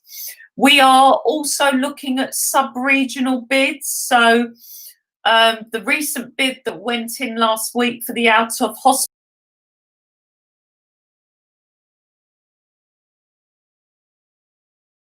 and that's London's cut, and potentially 6 million for London next year, but that's 33 boroughs. That's got to be shared between. So we put in a sub-regional bid between the whole of the East London boroughs. We got a phone call at 1 p.m. today that said, we're seeing the minister, the Department of Health minister, at 2 p.m. the East London sub-regional bid is too large. You need to bring it down to under £200,000. What can you cut out before 2 p.m? So that is the kinds of conversations we are having with central government. They are not potentially really looking at the nuts and bolts and the nitty gritty of what it will take. They're very much just looking at salami slicing funding to show a fair approach. So just to help you understand what we're up against, with our East London partners as well, it's quite difficult, particularly with health, because we're all at very different stages. And Hackney's health provision for homelessness and rough sleeping is far more than other boroughs in East London, which inevitably, I think, means that if we keep doing sub-regional bids, we're going to get a lesser bite of the cherry, sadly, because it's about raising the standard across the board. But it's something we continue to have fortnightly pan-London meetings at Housing Director and at my level to discuss initiatives, to benchmark. We benchmark on a weekly basis around our rough sleeping figures and those that we have in hotels. And with Ian Williams being the president of the Society of London Treasurers, obviously the financial lobbying we're doing through that with all our research is trying to show the cost to councils and what we think it will take to provide a solution. So I hope that helps. Thank you. I think this has been a really, really helpful meeting, and the information that's come out of the hosting, I think all members agree. Once again, we've heard that this government, this Tory government, if I'm being a politician, isn't taking homelessness seriously, as we know they don't. And we've seen that, you know, we can solve homelessness if minds are put to it and work is put in and there's commitment. But we're not seeing this from this government, and unfortunately people are still on the street, being subject to not having good conditions, the cold in the winter, and being vulnerable. And often we know that people on the streets are subject to violence as well, just because they're on the streets for no other reason. People seem to think that they're fair game. I think we've heard about the wonderful evidence given to us tonight by our officers and Councillor Innocent. And we're going to move on to our lettings policy, the revision of our letting policy, which has also come out, which has had to be done because of the way that this government and previous governments have stopped building social housing, and the lack of housing provision there is for vulnerable people in the borough. So I'd like to thank you for that. I'm going to call a 5-minute adjournment. I'm back at 5:15. Thank you. Thank you. Thank you, Jennifer, and all your team. You've all been really wonderful.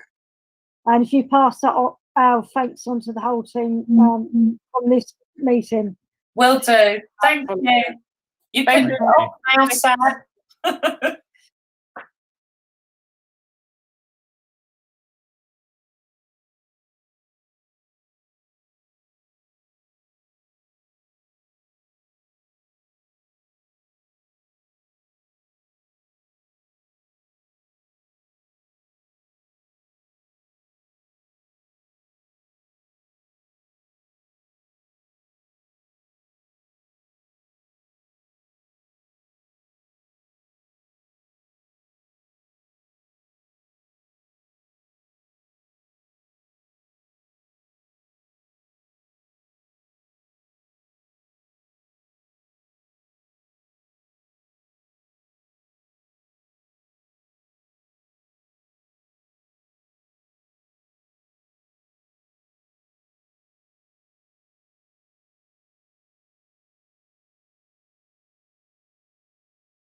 I'm back.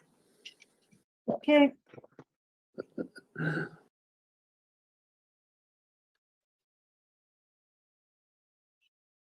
Are we all back? I'm just Yeah, I'm eating an here. apple, so I'm going to switch my camera off so you don't have to watch it.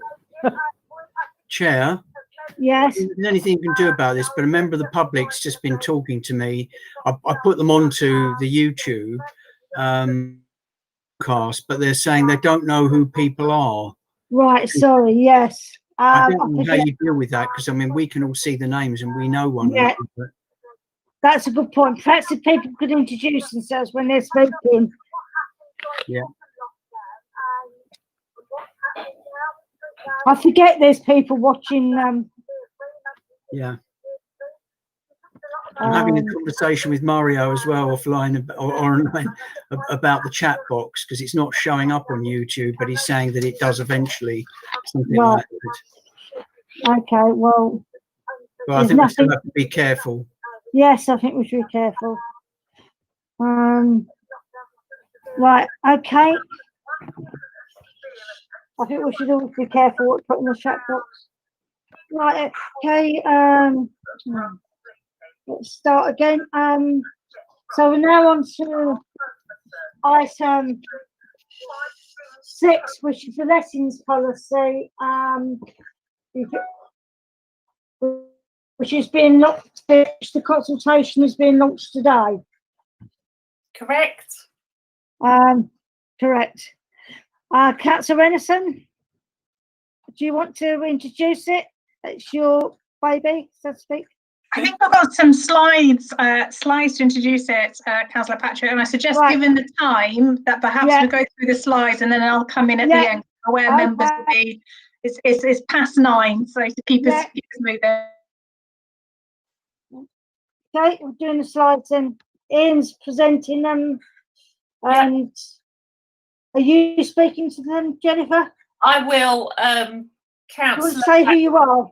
So I'm Jennifer Winter. I'm head of the Benefits and the Housing Needs Service, and I also have Marcia Facey here, who's operations manager within the Benefits and Housing Needs Service, and her teams administer the council's housing register and do all the lets for social housing in the borough. So Thank Ian, you. take us through the slides. So, as you know, we've seen demand for social housing grow exponentially within the borough.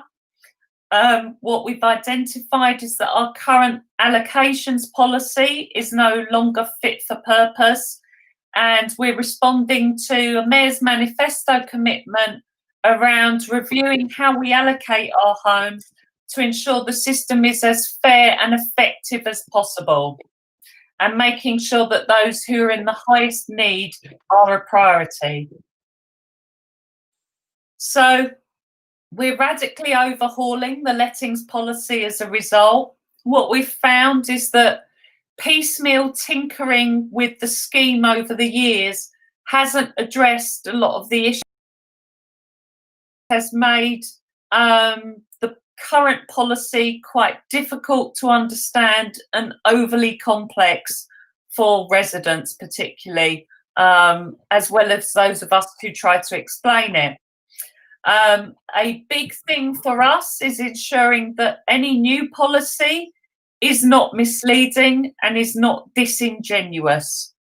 For me, this is particularly key because my service is tasked with the provision of genuine and effective housing advice. It's a statutory provision.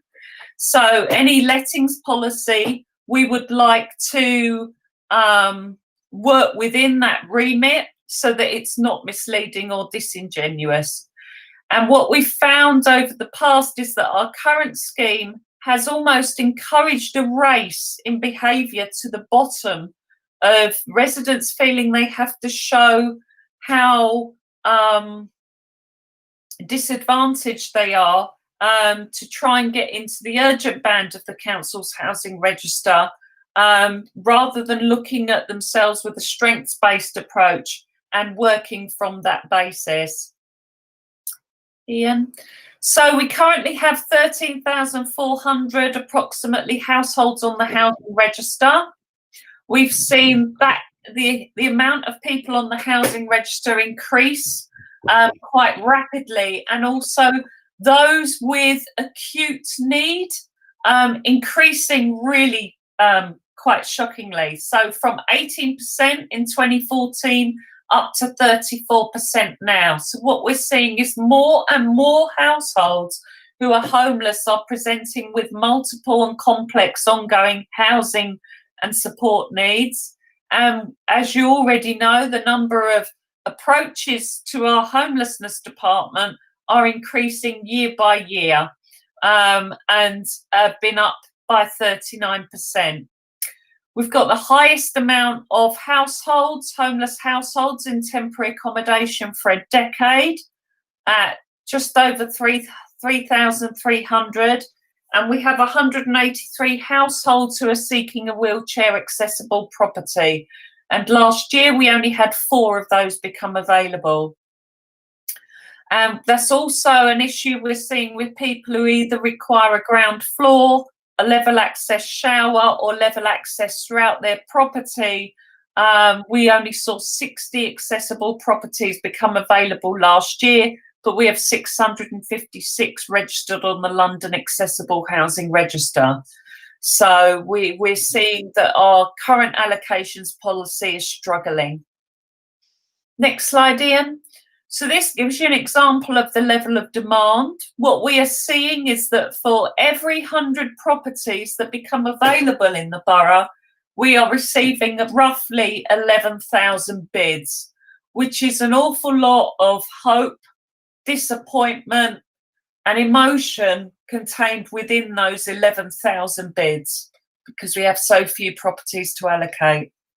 So as you can see, the amount of social lets has diminished significantly, and we've seen 1,229 lets in 17-18 reduced to 640 in 2018-19. The main drivers behind this decrease are tenants are living longer. Also, there's no affordable alternatives for housing, so people are staying in social housing, whereas before they might have moved out.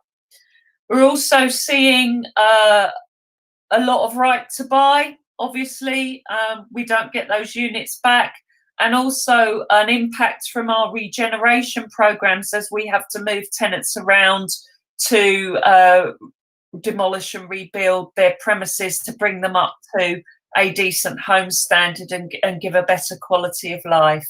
Well, Judge, I don't interrupt. I do interrupt. Can I just check a factual thing? These numbers, these properties, are they only council properties, or are they housing association properties as well?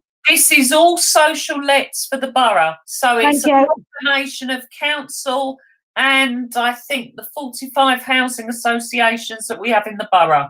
So this is social housing. Right, thank you. I just wanted to be clear. That's all right. So as you can see, the slide also shows you the amount of applications by property size against the amount of properties let. So a sort of very stark realisation of demand versus supply. Next slide, Ian. So some things we've been working on this year to help give people genuine and effective housing advice is working out so that people understand the paucity of social housing that we have to allocate, and giving them a very clear understanding of the waiting times that they will have if they are waiting for social housing. So what we've delivered is a waiting time tool, which is available on our website, which for people who are already on the housing register, they can access via their bidding number, which will tell them where they are in the queue and how much longer they'll wait. If you're not on the housing register, it will also give you a ballpark figure for how long you will have to wait as well. And it's based on information over the last year of those, real information of those who are on the housing register against the number and type of lets that we did. So it's based on real information. Ian?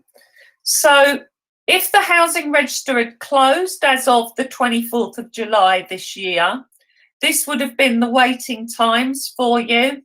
As you can see, obviously the larger the property that is needed, the longer the waiting times, and also dependent on the person's circumstance, the waiting times increase if your need is less than those who are above you in the urgent or the homeless priority bands. So our biggest need at the moment is 1s and 2 beds. Correct me if I'm wrong, Marcia, but equally we need supply of all property sizes, but 1s and 2 beds are our biggest need. Next slide, please, Ian. So the principles for our new allocations process or our new allocations policy is we want something, my service ethos is we look to deliver something that is understood, is fair, accessible and beneficial. We want any new policy to be empathetic, and in doing so to prioritise people with the greatest need. We want it to be simple so that people can understand it and understand where they sit within it. We want it to be robust in as it generates less confusion and misunderstanding. And actually, as time changes, it can flex and change with it, which is something we have struggled to deliver before. We want it to be fairer so that it provides predictable outcomes and there are no surprises for people, unwelcome surprises, and also that it's clearer, and that's very much about changing the conversation around what's possible and ensuring that the lettings policy and the allocation of social housing is seen as one of a range of options within housing options and just not the sole housing option that is available to people.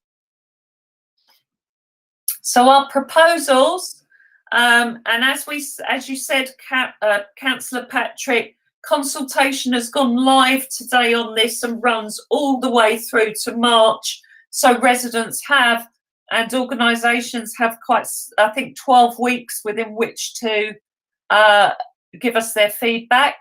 So the changes we're looking on is that only those with the highest level of need will qualify to join the new register. And that means those who lack 2 or more bedrooms, those who have a significant medical need, and that is where they may be housebound, somebody in the house property may be housebound, or whether there's a pronounced impact on the well-being of the applicant or someone in their household. And then also a significant social need. By that we mean threat to life predominantly, and that there's no alternative effective remedy other than moving on from the accommodation. Ian? So we're going for a simpler system. At the moment, our current lettings policy and our housing register has 5 bands. We're proposing a new simpler system of 3 bands. Band A, Band B, Band C. We're losing the emotive language and the mislabelling that our current bands within the housing register have, such as urgent, homeless, general, because in fact the urgent band doesn't deliver an urgent solution. So we're trying to take that sort of disingenuous language out and make them simpler and more reflective of the situation. So band A will be those that constitutes an emergency, who need emergency housing. I don't mean temporary, I mean an emergency settled accommodation offer, and they'll receive 1 direct offer. Band B is households with a significant need, and that could be either social or medical. And band C are those who need to be on the housing register because they need it to access particular types of accommodation. So for instance, sheltered or older persons accommodation are accessed through the housing register. So we need those residents to remain on this housing register so they can get into those pathways.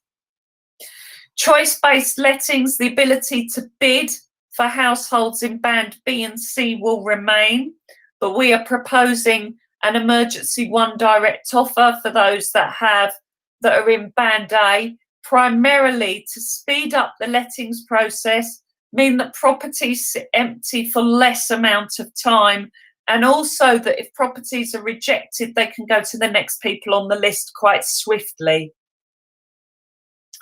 And also to come in, Jennifer, just to say, to flag on, correct me if I'm wrong, those emergency ones as well. If it is an emergency, we move someone and they turn down, for argument's sake, that 3 beds. We've seen the numbers earlier, but how many of those come up? Yep, definitely. And prioritisation will continue to be based on the application date. So for the majority of those accepted, it will be clear as time passes, they'll be more likely to successfully bid for social housing. So our plan is applicants who don't qualify to join the new housing register will receive assistance, advice and support to address their needs through alternative options. We anticipate that the new housing register will have fewer households sitting within it. We imagine that it will be approximately around 7,000 households sitting on the register, which is nearly half of what it is, but it means that those applicants that are on the register have a reasonable chance of being housed rather than just sitting on the register for many years with no real chance of being housed through that method. For those on the register, waiting times will be relatively unchanged because, of course, the waiting times are dependent on supply, and that is not something that is controlled by the lettings policy. We'll continue to minimise fraud and error and making sure that we do targeted reviews on the register. But we hope that by managing a slicker, more genuine, more effective housing register, it enables us to free up resources that we currently use administering something which is very clunky and checking on people who ultimately won't be housed into providing more additional support and assistance. Next slide, Ian. So what are those housing solutions? So we will be offering personalised housing advice and wraparound support, working with our colleagues in other departments around a strengths-based approach with a neighbourhood focus, and this is primarily within neighbourhoods and housing. Support to access the private rented sector for those who will never secure social housing. An enhanced mutual exchange offering and tenancy support. So working with colleagues in housing associations and also in Hackney Housing around having very realistic conversations with households who may be overcrowded or households who have older members of children, grown-up children, and are still under the belief that the council can provide social housing for them, which is not likely, about assisting them with how they can access a long-term accommodation solution. And then we're also hoping to provide dedicated downsizing officers so that we can provide additional support to those people that we know are living in accommodation that is too big for them but need hand holding to enable them to find something smaller that's right for them.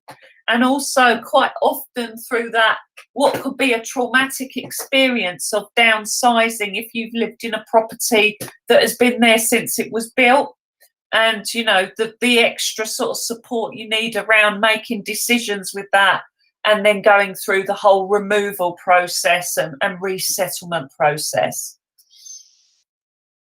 So as Councillor Patrick alluded to, we've opened consultation from today, went live today.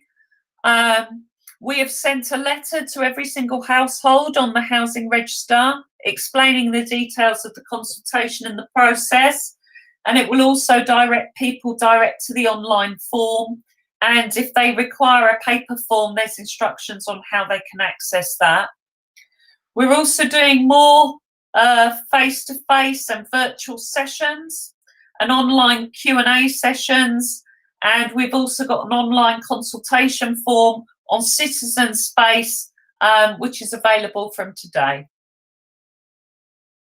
As I said, a series of engagement events throughout January and February. So we're doing some for registered providers. We're also meeting with the council's resident liaison group and tenants associations, and we're doing general resident engagement sessions as well. And there'll be more information around how people can sign up to those. And as we said, the consultation is online. The link's here.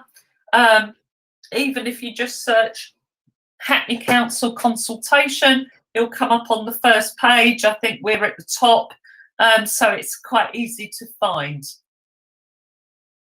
And I think we'll open for questions. Is that Ian? I think that's the last slide. Thank you very Sorry, much. Chair, yeah, that's perfect. Can I come in quickly there, Chair? Yes, Councillor It'll be Renson. very quick, don't worry, I know I'm aware of the time.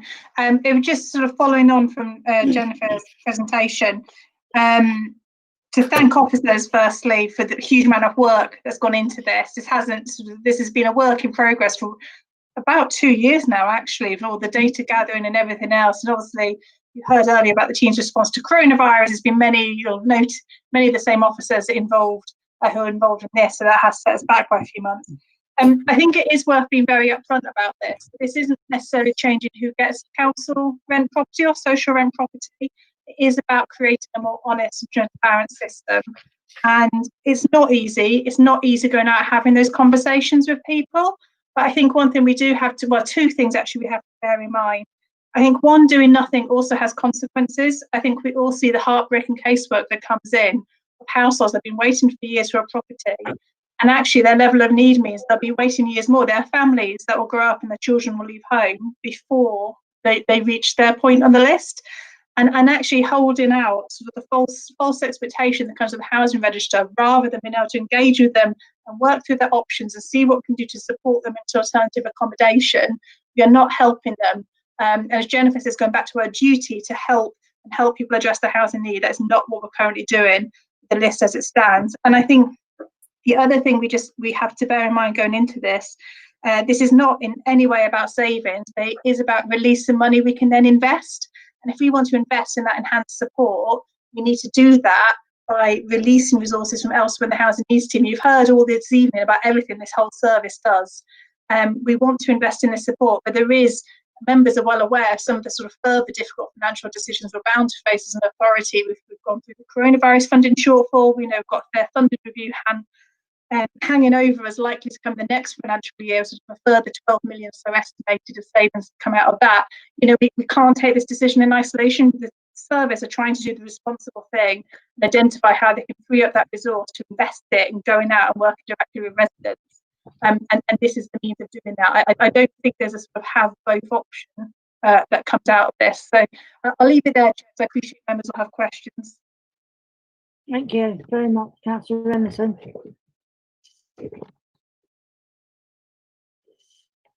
Okay, obviously I think this is, I mean, I understand why we're doing this, but I think this is going to come as a shock to many people who are on the existing register and, as you say, have a hope, a dream that somewhere down the line that they will get a social rented property.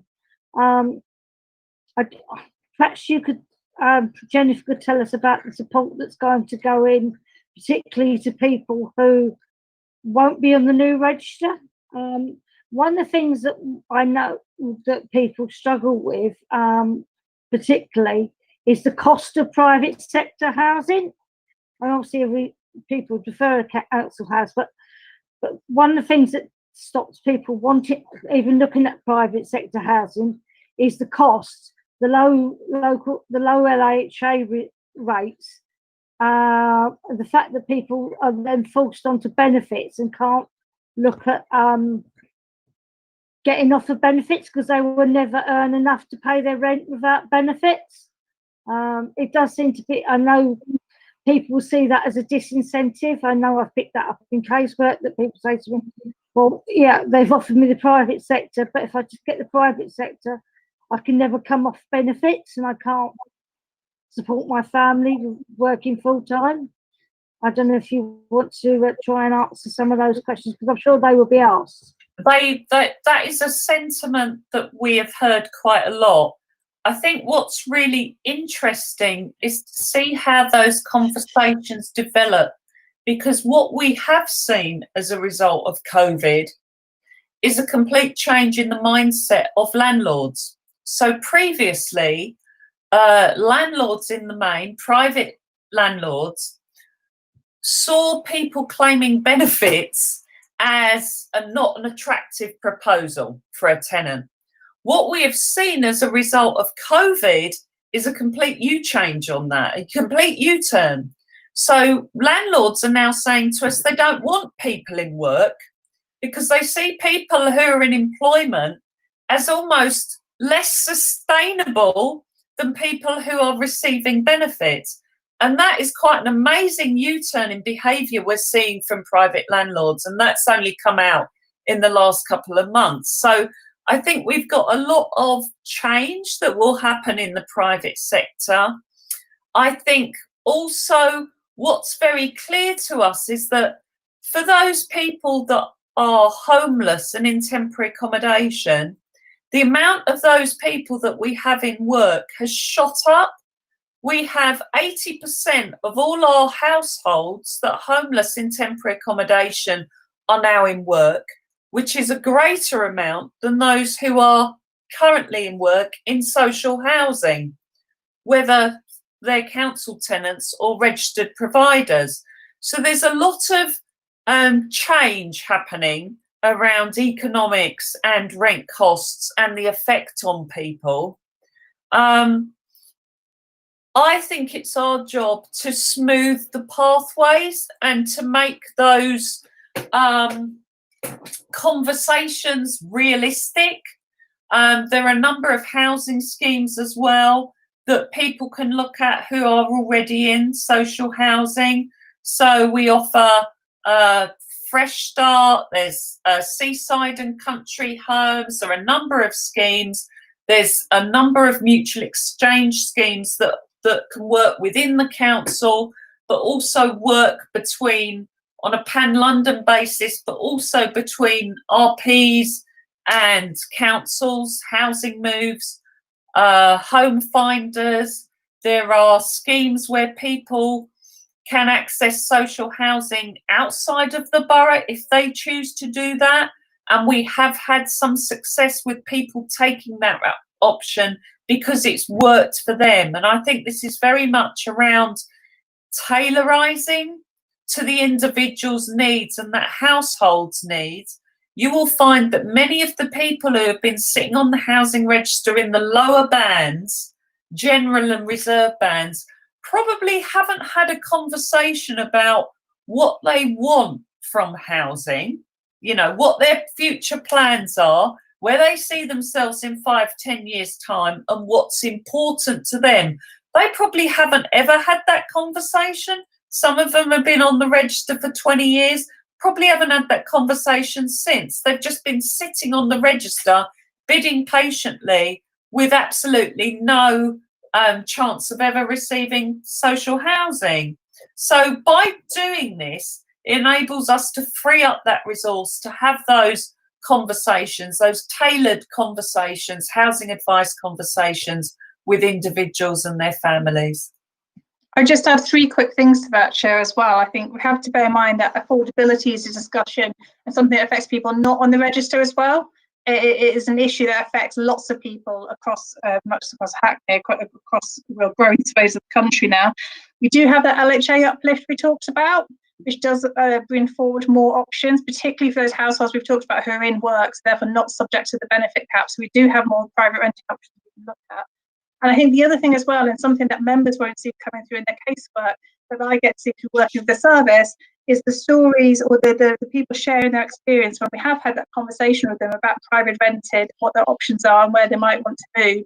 And the feedback we've got and the shift, you can see the whole email trains, and they'll start with the sort of the uncertain dip in the toe, is this something they want to explore?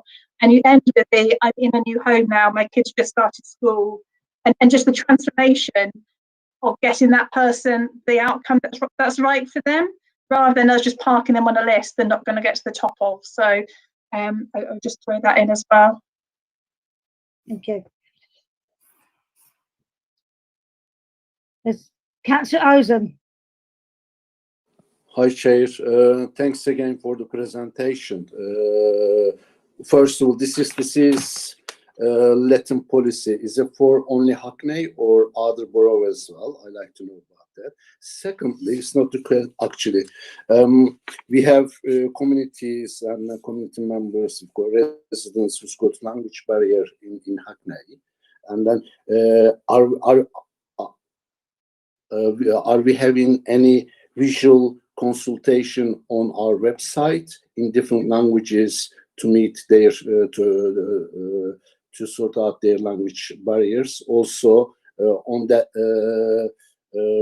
on our website we might get the feedback from them, kind of question answer service if you can supply as a suggestion. Thank you. I'll take another question, and officers can answer because of the time. Okay. Councillor Rout. Thank you. This is such a difficult area, and you absolutely have my sympathy. It's not grasping a nettle, it's grasping a bouquet of nettles, isn't it, really? I completely agree that it's really sad to see people waiting for literally social housing and then not getting it. You know, they can spend their whole lives waiting for something they're not going to have. That's just not a good place for anybody to be in. And so it's good and right that we should be having an honest conversation with people about why social housing is not there and what their chances of getting it is. On the other hand, you know, there are a couple of big reasons that come up in my casework about why people don't want to take private housing. Not so much to do with the cost. One of the things is to do with the fact they don't want to come off the list, because if they take private housing, they come off the list and they want to stay on the list in the hope of getting social housing. Obviously, this is a solution to that problem because they'll probably be coming off the list anyway. But I think the people who are worrying me most, I think, are people who go to private housing really worried about security of housing. And, you know, they've probably got small families. They're probably living in overcrowded circumstances. They're desperately hoping they're going to get a council house or housing association house with an extra bedroom. And they know that if they take private housing and it doesn't work out for any reason, or they end up with a bad landlord when they thought they were going to get a good one, that they could lose their home altogether quite easily. And whilst I take the point that you're making about COVID opening private landlords up to the benefits of taking people with benefits, you know, that can change just as fast as it did with COVID. You know, things can, they can change their mind very quickly. And very sadly, the legislation in terms of private tenure and people being able to hold on to their homes with private landlords is just woefully inadequate. So I guess my worry is, and I can picture families, even as I'm thinking this really, is that we end up with a situation where we have families who are perhaps overcrowded by one bedroom. That's not going to be enough to get them rehoused. But they think to themselves, well, we're just going to have to stick with this because we just daren't not stick with it. So it won't solve the overcrowding problem. And I guess the other problem is that I think you're going to have quite a lot of hostility because people know they're going to get knocked off the list with the consultation. So when you talk about the consultation, I wonder, how are you going to operate the consultation, and, you know, what are you expecting to get back, and how are you going to respond to it, really? I can see a lot of heartache coming out of this, and you know, heartache for all of us actually, because we're all sympathetic to these people's situations. It's just awful, really. Thanks. I know I've got Councillor Ette. I'll take her in a moment. I do, if you want to respond. So Councillor Ozan, this is just for Hackney. Each borough is required to run their own housing register and their own lettings policy. So this is just for Hackney. We've seen a few other boroughs who, I think Newham are under consultation at the moment. Tower Hamlets and Enfield did theirs, revised theirs earlier this year. So there is a pattern recently of people reviewing their lettings policies because they are finding similar circumstances to ourselves and noticing that demand is far outstripping supply. With regards to those households who are overcrowded by one bedroom, yes, I completely empathise, but I think it's important that we have a realistic conversation with them and that they are not misled and that they understand that sitting on the housing register will not get them social housing. The housing register is not a solution to overcrowding by one bedroom. There are other ways in which they can, it doesn't have to be a move to private rented accommodation. It can be a mutual exchange. We have so many people in social housing in this borough, nearly 45,000, I think, units of social housing in this borough. Lots of people overcrowded, but equally quite a few undercrowded. There hasn't been much activity in this borough through a joined up mechanism of registered providers and the council around mutual exchanges and transfers between properties, effectively swaps. And that is something that the housing strategy team and our team and neighbourhoods and housing will be working on next year to make sure that that piece of work is increased and is far more effective, and that there are things like social housing fairs where people swap properties. They can see what other people have, so that there's more of a drive around looking at those kind of options, which at the moment doesn't happen very often. So there's a lot that hasn't been trialled before in Hackney that could deliver a solution for some of those families. Jennifer, can I come in there as well? Because I think we've got different cohorts we're talking about, and you touched rightly there on those in existing social rent properties who are looking for a larger property and what support we can put in place there. And Jennifer, I think you've been very vocal previously as well that we'd never advise someone with a social tendency to give it up as well. We wouldn't be looking at a move out into the PRS. For them, it's about the intensive support to help them with an exchange or transfer.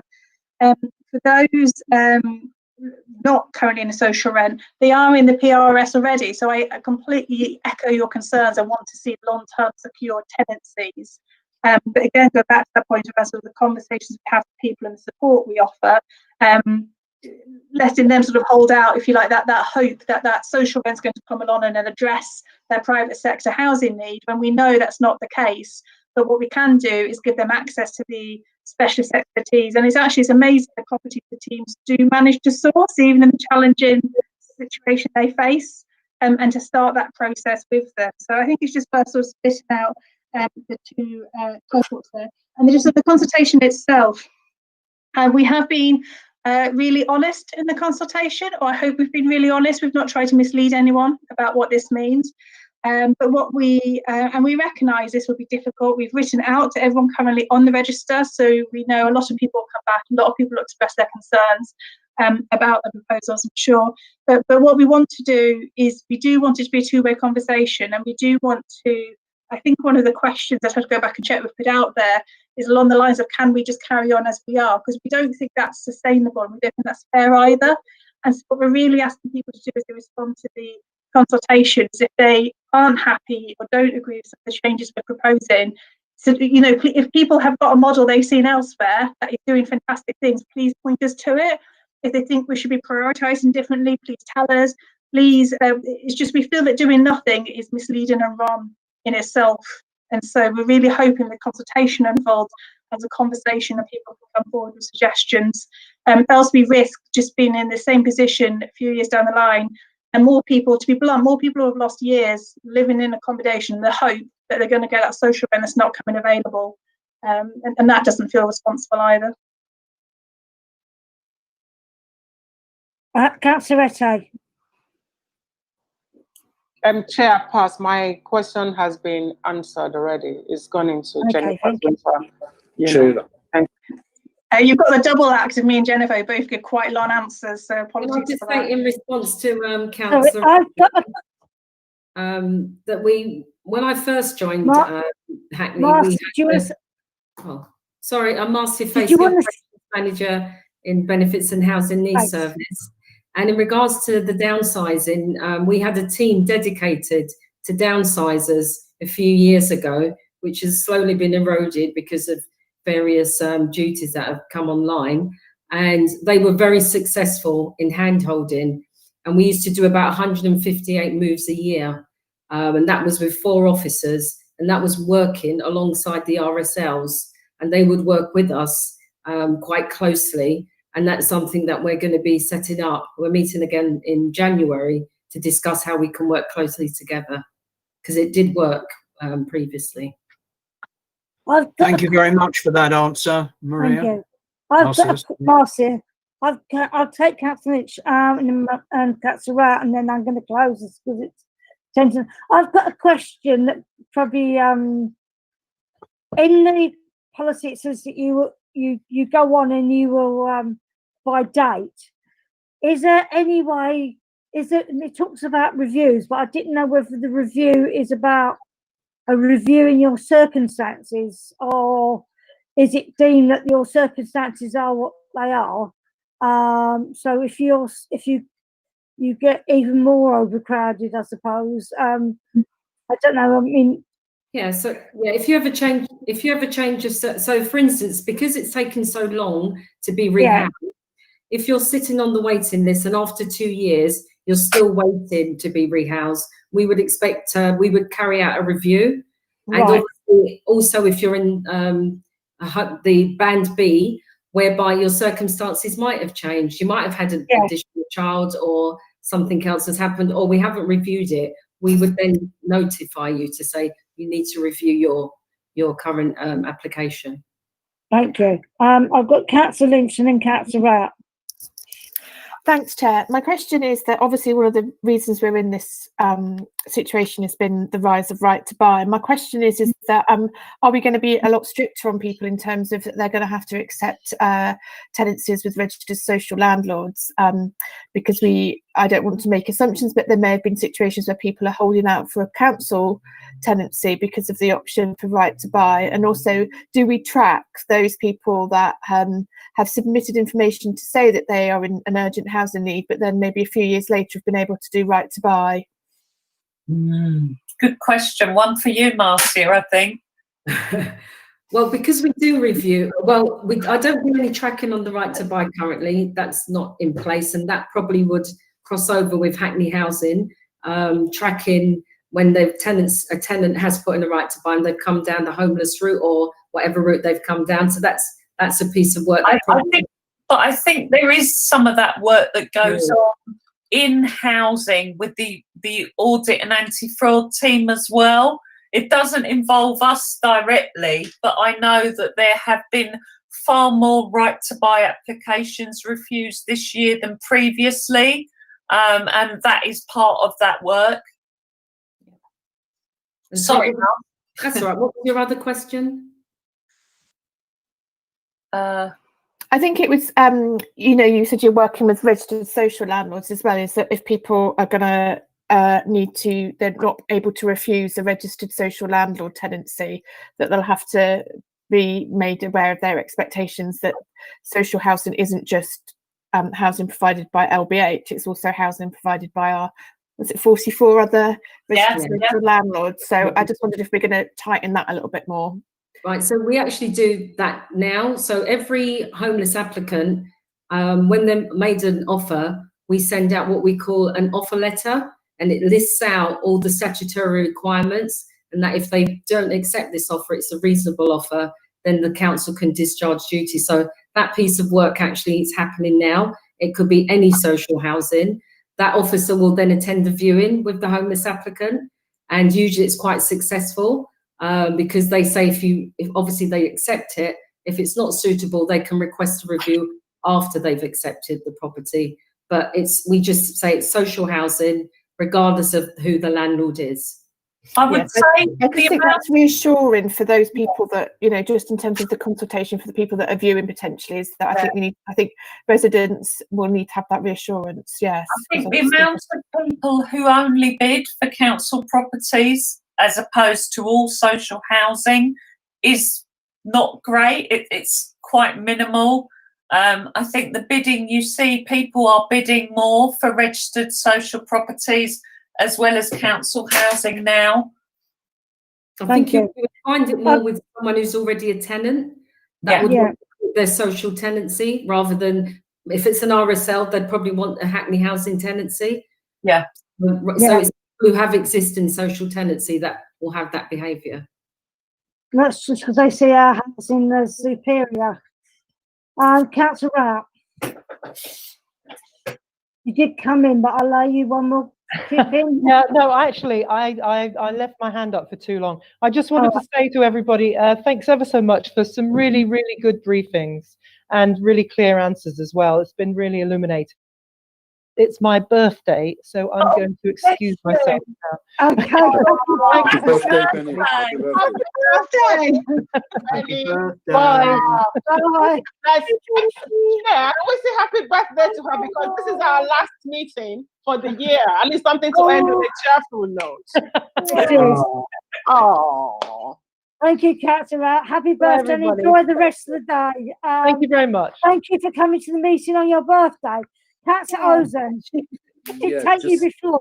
You've got sure, very quickly, and I believe with this consultation we're gonna get so many questions from residents.